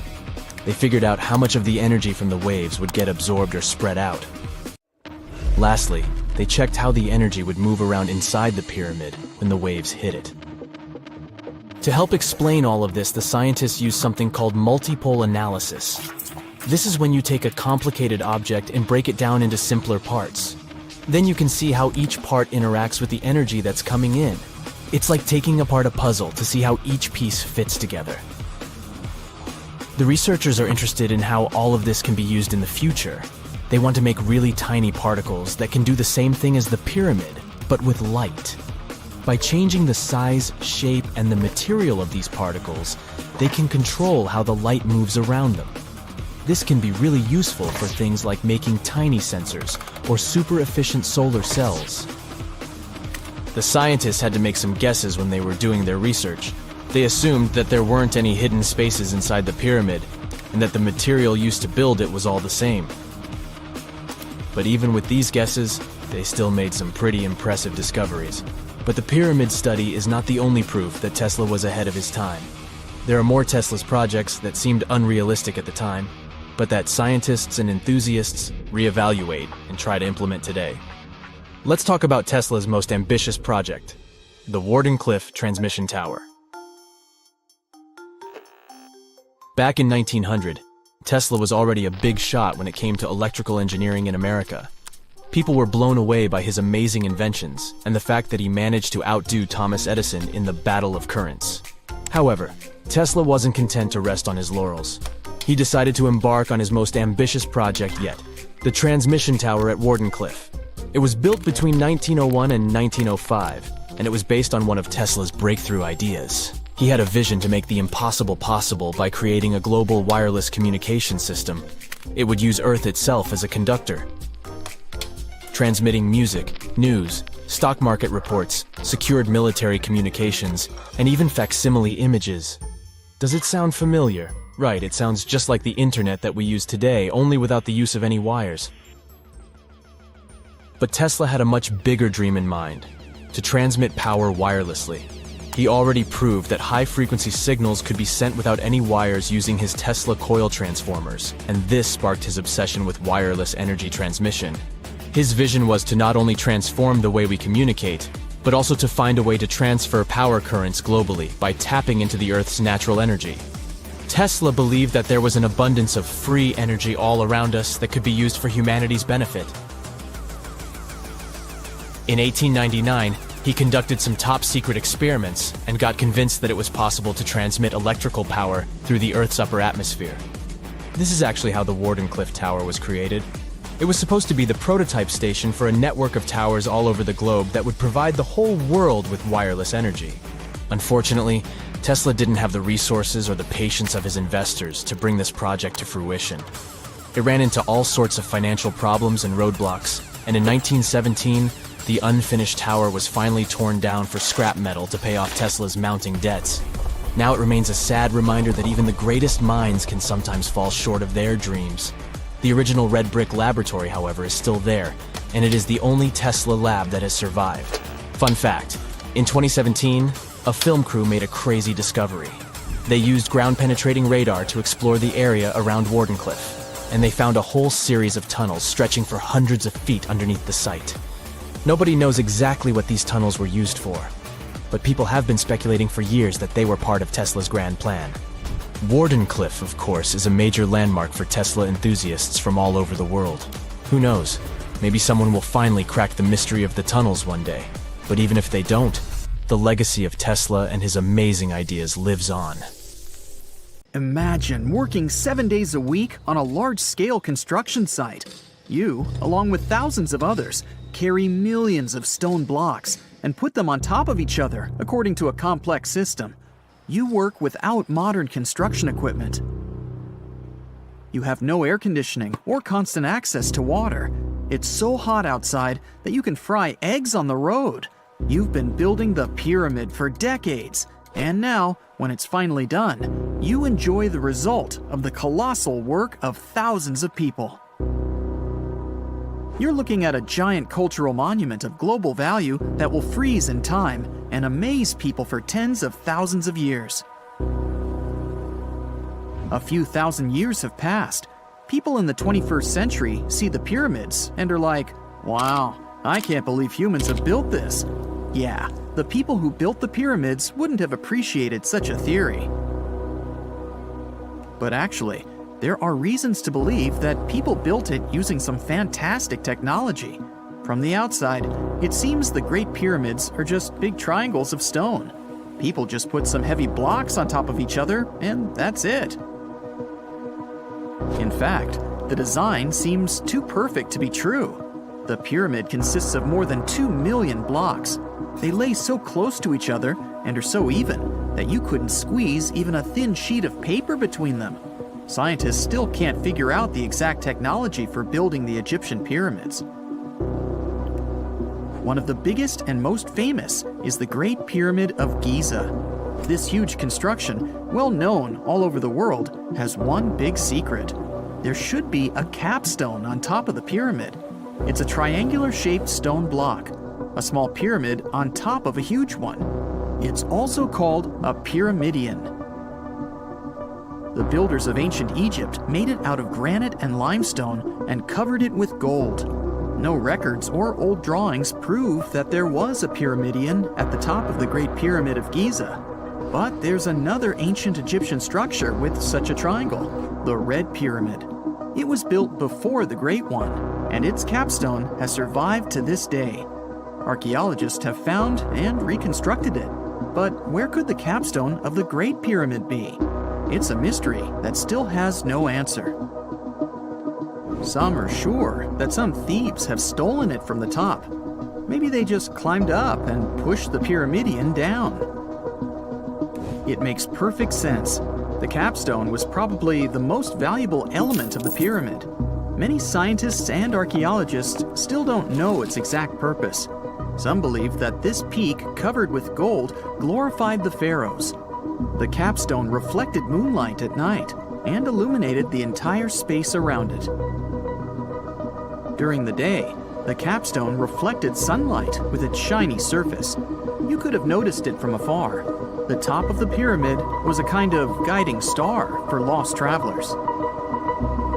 All other stone blocks of the pyramid consist of limestone. People polished them to make them look shiny. In the past, they were even glowing and reflected light. You could see glowing pyramids from space, although they looked like tiny lights. Over thousands of years, winds, sandstorms, and rains have changed the pyramid's appearance. If people had taken care of them all this time, they would have looked like something out of science fiction movies, or the pyramids from Las Vegas. But unfortunately, we will never see their original appearance.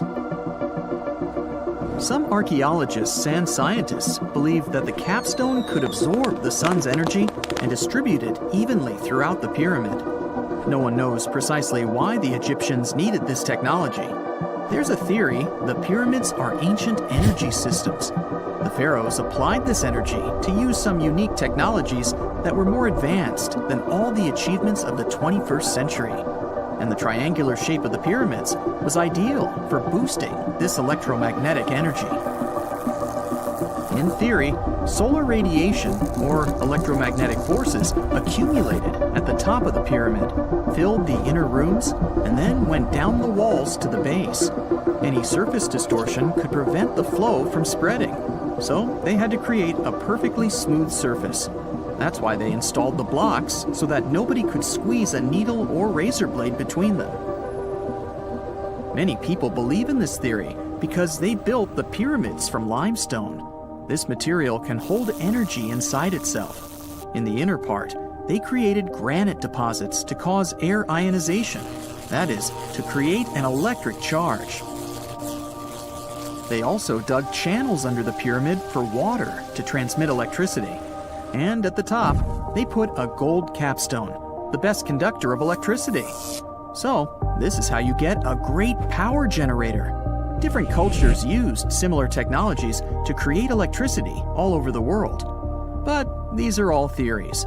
If it had been working, humanity would have used these technologies today.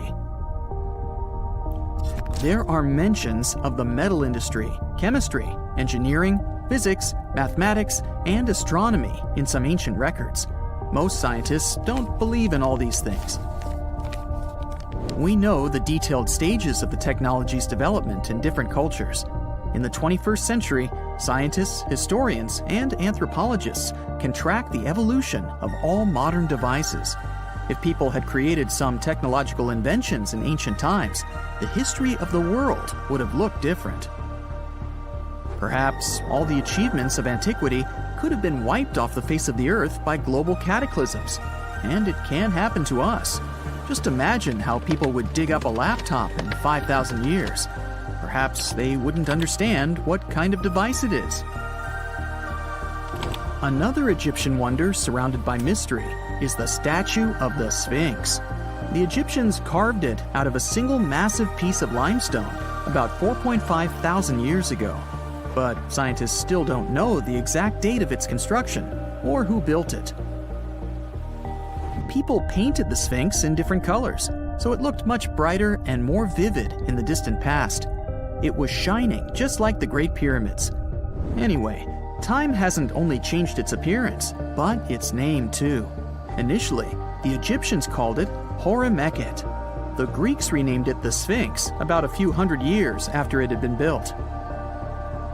The Sphinx emphasized the greatness of the rulers of Egypt. It also performed a symbolic function of a watchdog guarding the tomb of the pharaoh and the paths leading to it. This version sounds realistic, since archaeologists have discovered many secret entrances at the foot of the Sphinx. Perhaps these rooms and intricate tunnels lead to underground halls with treasures. And treasures don't always mean gold and jewelry. According to legends and theories, the Sphinx guards the Hall of Records, the storage of all humankind's knowledge. The information about the ancient mythical state of Atlantis could be there. You can find many detailed maps of the internal dungeons of the Sphinx on the internet. They show structures 12 stories deep under the statue. It looks like a small city filled with gold, scrolls of knowledge, and various ancient artifacts. But don't believe all these maps. These are just theories. Several thousand years have passed, but people have very little information about it. Archaeologists know that there are still many strange and exciting things about the Sphinx that are still undiscovered. Some locals are afraid to research because they believe they can awaken something terrible from the underground depths. Therefore, it's mostly scientists from other countries who conduct the excavations. In 1998, scientists discovered strange tunnels leading to empty rooms under the Sphinx. They realized that some people tried to get there through tunnels in the past, and maybe those people took all the treasures that were there. One of the legends says that some powerful artifact lays beneath the Sphinx. Its technology can change the whole world, but the locals are hiding it because it can damage the planet. Some believe that you can find evidence of unknown technologies painted on the granite walls in the pharaoh's tombs. But most likely, these paintings and signs tell us the myths and legends of ancient Egypt. But what if Egyptian symbols and drawings are detailed instructions for using ancient technologies? What if the locals that lived at that time thought, people in the future won't be able to get energy themselves. Let's leave some detailed instructions for them. Anyway, there are many riddles and theories. In reality, the search for answers is a dangerous undertaking, since it's not easy to get into the underground halls. Excavations can ruin the structure of the entire Sphinx. any person inside the tunnels may get lost and never be able to find their way back. Besides, it costs a lot of money. Now, what would be awesome is if people could invent some device that could scan underground areas and show their detailed models. Something strange is lurking beneath the sands of Giza, and scientists have no idea what it is. Archaeologists just found a hidden structure near the Great Pyramid using advanced ground scanning technology. What's inside? Nobody knows, but excavations are already underway. The Great Pyramid of Giza is one of the most famous monuments on Earth, but it doesn't stand alone. It's surrounded by an ancient necropolis, a massive royal graveyard filled with tombs and monuments. They belong to pharaohs, nobles, and other high-ranking officials. Most of these tombs are above the ground. They're called mastabas, rectangular, flat-roofed tombs built from limestone or mud brick, and they've been studied for decades. But from old movies, we know that these weren't simple graves. They have deep vertical shafts leading to underground burial chambers, where the past was sealed away for eternity. And recently, archaeologists found one curious empty space in the cemetery, a completely unexplored patch of ground. No mastabas, no visible ruins, nada. For years they ignored it, but between 2021 and 2023, they decided to investigate. They didn't dig though. Instead, they used a technology that kind of acts like X-rays for the ground. These radars let scientists see the secrets hidden there. And there was something hidden beneath the sand, something deliberately buried and forgotten. A two-part underground structure. One part was shallow and L-shaped. It's about 33 feet long and buried just 6.5 feet deep. But below that, a deeper, more mysterious anomaly, a structure completely different from anything else in the area. They called it a highly resistive anomaly, which means it's dense and solid, likely made of stone, sand, or even metal. And still, no one has a clue what's inside it. Now, it's clear that humans made the L shape. It wasn't formed by nature. And the shallower structure might have been an entrance to whatever is hidden below. But they only have some theories about what might be hidden there. It's also filled with sand and gravel. It was probably deliberately backfilled after its construction, perhaps to preserve this. Why? Well, we don't know yet. The archaeological team will need to excavate to understand what exactly this thing was and why it was built. The first guess is a lost burial chamber. Many tombs in Giza have underground burial sites, but most have clear surface markers. This one, for some reason, has nothing, but it could be one of them. The second guess is an ancient offering chapel. Egyptologists know that some chapels were built in this shape, but usually they were above ground, not buried like this. And finally, it might be something we've never seen before. If this turns out to be a new type of structure, it could rewrite what we know about the burials of pharaohs. The only way to know for sure is to dig it up, and that's exactly what's happening right now. Excavations are already underway. Archaeologists are racing against time to uncover the truth. But there's a real danger there too. Giza's fragile ancient structures need to be handled carefully. Otherwise, they could be damaged beyond repair. So all we can do is wait for the truth. Now, these tombs always held fascinating mysteries. Unfortunately, we'll never learn tons of these mysteries because of some relentless tomb robbers. Egyptian tombs were built to guard the bodies for eternity. But that absolutely didn't stop people from breaking in and stealing everything valuable inside. They've been bothering these ancient sites for thousands of years, starting way back in Pharaoh's times. Many of the most famous tombs, including those in Giza, Saqqara, and the Valley of the Kings, were looted. It was a common practice in ancient Egypt. And they were serious about this whole thing. They dug secret tunnels to bypass traps and walls, bribed or threatened tomb workers to get inside knowledge, cracked open sarcophagi to grab gold, jewelry, and artifacts. And by the time modern archaeologists got to most of these tombs, they had already been picked clean. The reigning pharaohs got tired of this infuriating nonsense. The Valley of the Kings, the famous burial ground of Egyptian royalty, was supposed to be the ultimate safe zone. Tombs were built deep underground, hidden in the desert. Passages were sealed with giant stone blocks. False doors and traps were added to confuse thieves. Even curses were written on the walls, warnings of horrible endings for anyone who dared to disturb the tomb, which is exactly where we got all those horror stories about mummies from. Spoiler alert, none of it worked. Most tombs in the Valley of the Kings were fully robbed within 100 years of being sealed. Even King Tutankhamun's tomb, one of the most famous in history, was broken into twice in ancient times. Some of them decided to try and fight back. The New Kingdom rulers built hidden unmarked tombs in a way that should have prevented the looters from finding them, but didn't work. Some pharaohs, like Ramses II, were moved in secret to prevent their bodies from being stolen. Nope, didn't matter. The grave robbers always won. That's because tomb raiders weren't just random thieves. They were skilled, organized, and well-connected. They knew exactly where to look. Many were the ones who had built these sites in the first place, and they knew where the entrances were. If they couldn't smash through the doors, they'd dig through the walls, floors, and even ceilings to break inside.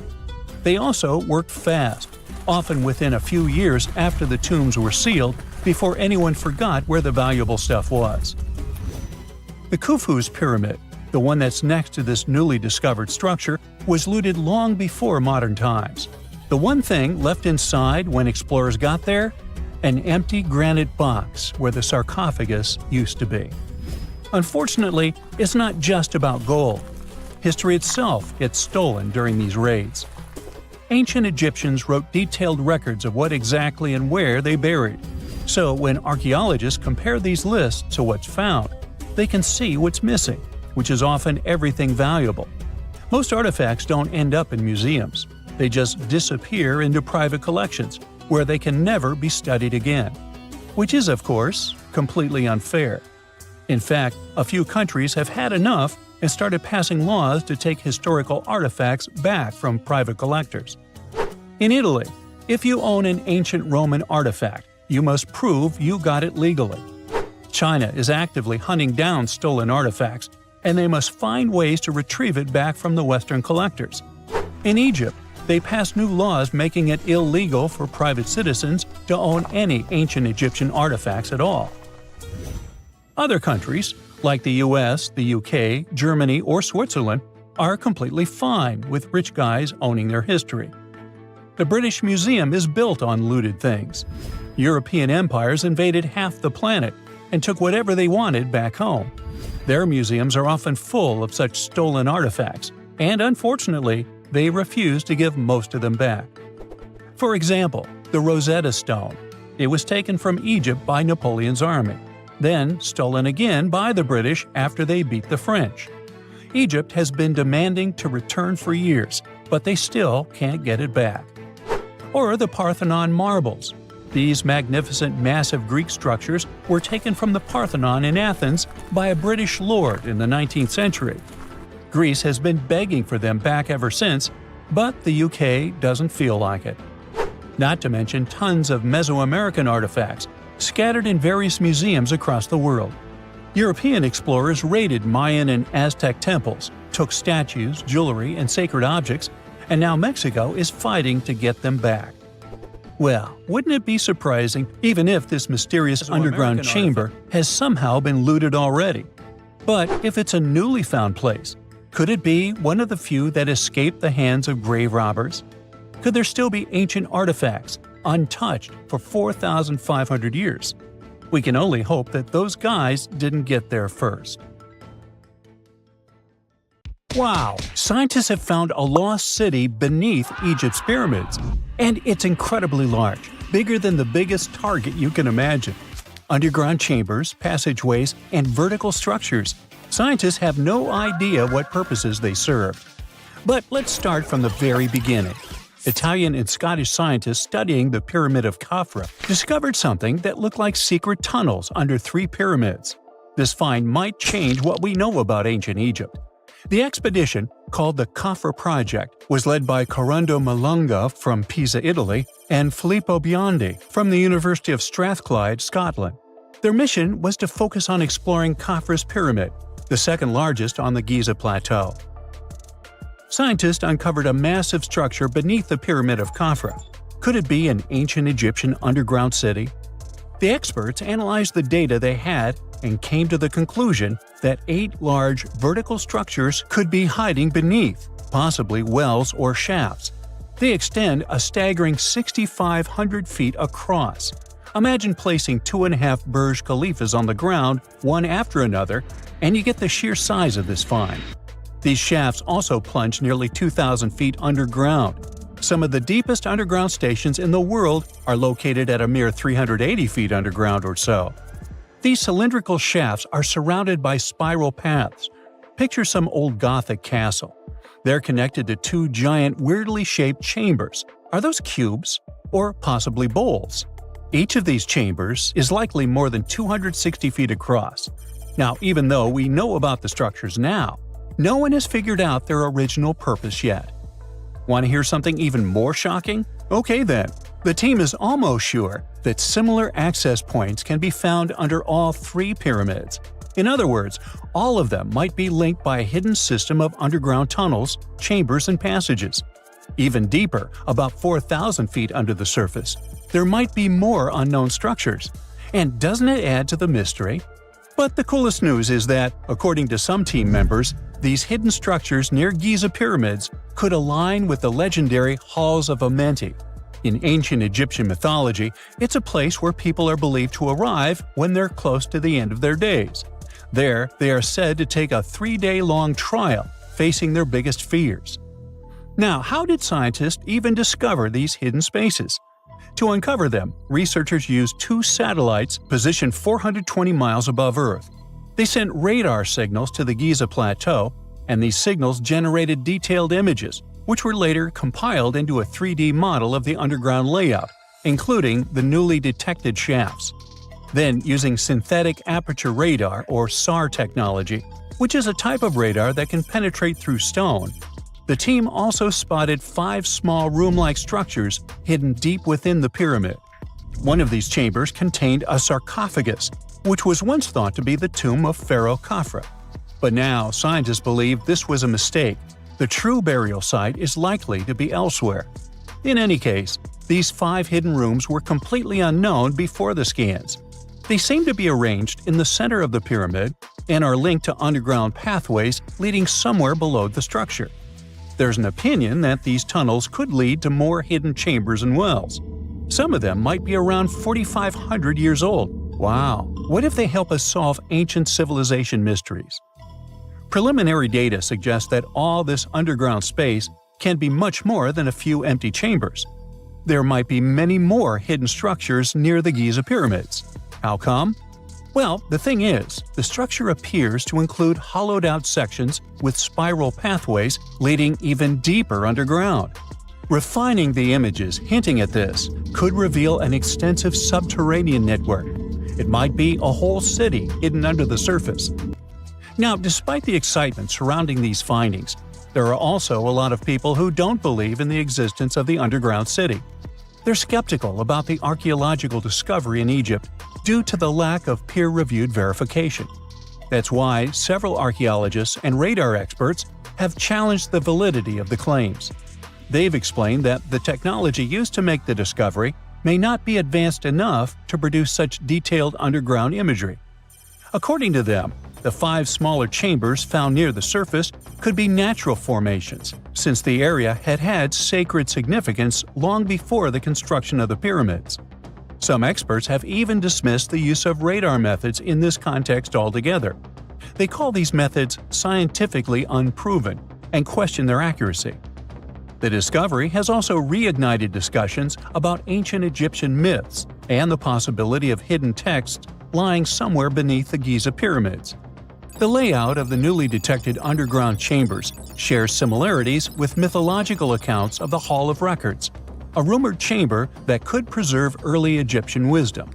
If confirmed, these findings could significantly reshape the understanding of Egypt's sacred topography. Plus, this lost city beneath Egypt's pyramid could become physical evidence of previously unknown underground structures. That's why the Khafra project is super eager to begin excavating to confirm their findings. But getting approval from Egyptian authorities is a challenging process.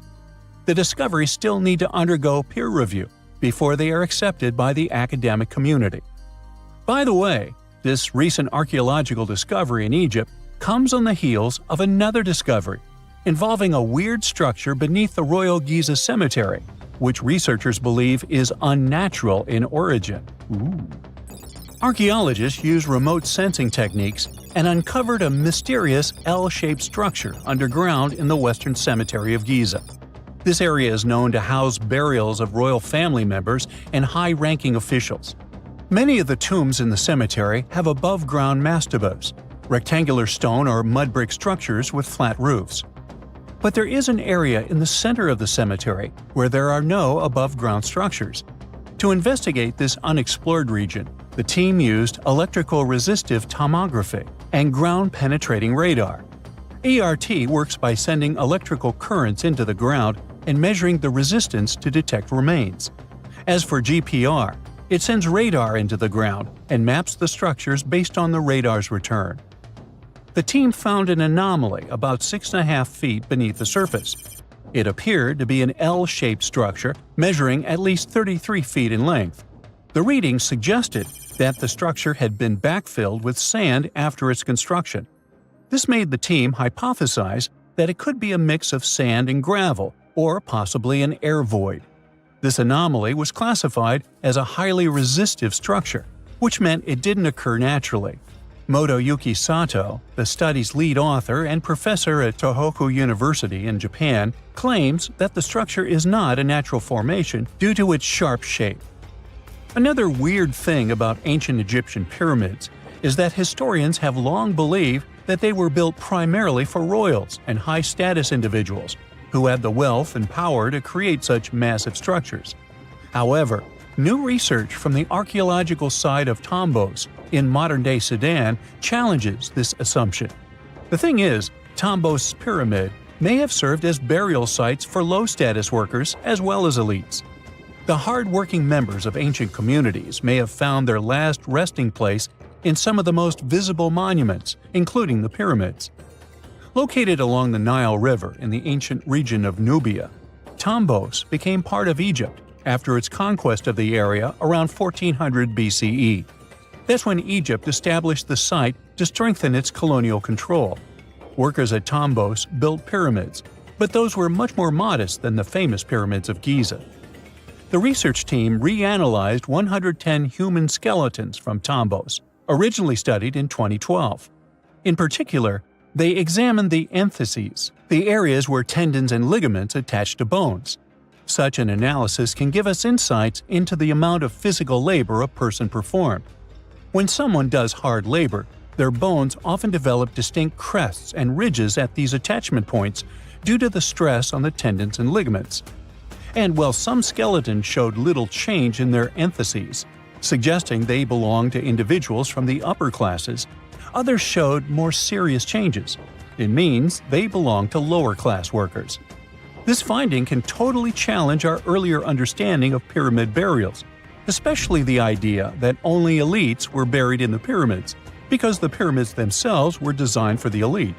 This recent research may prove that lower-class workers may have found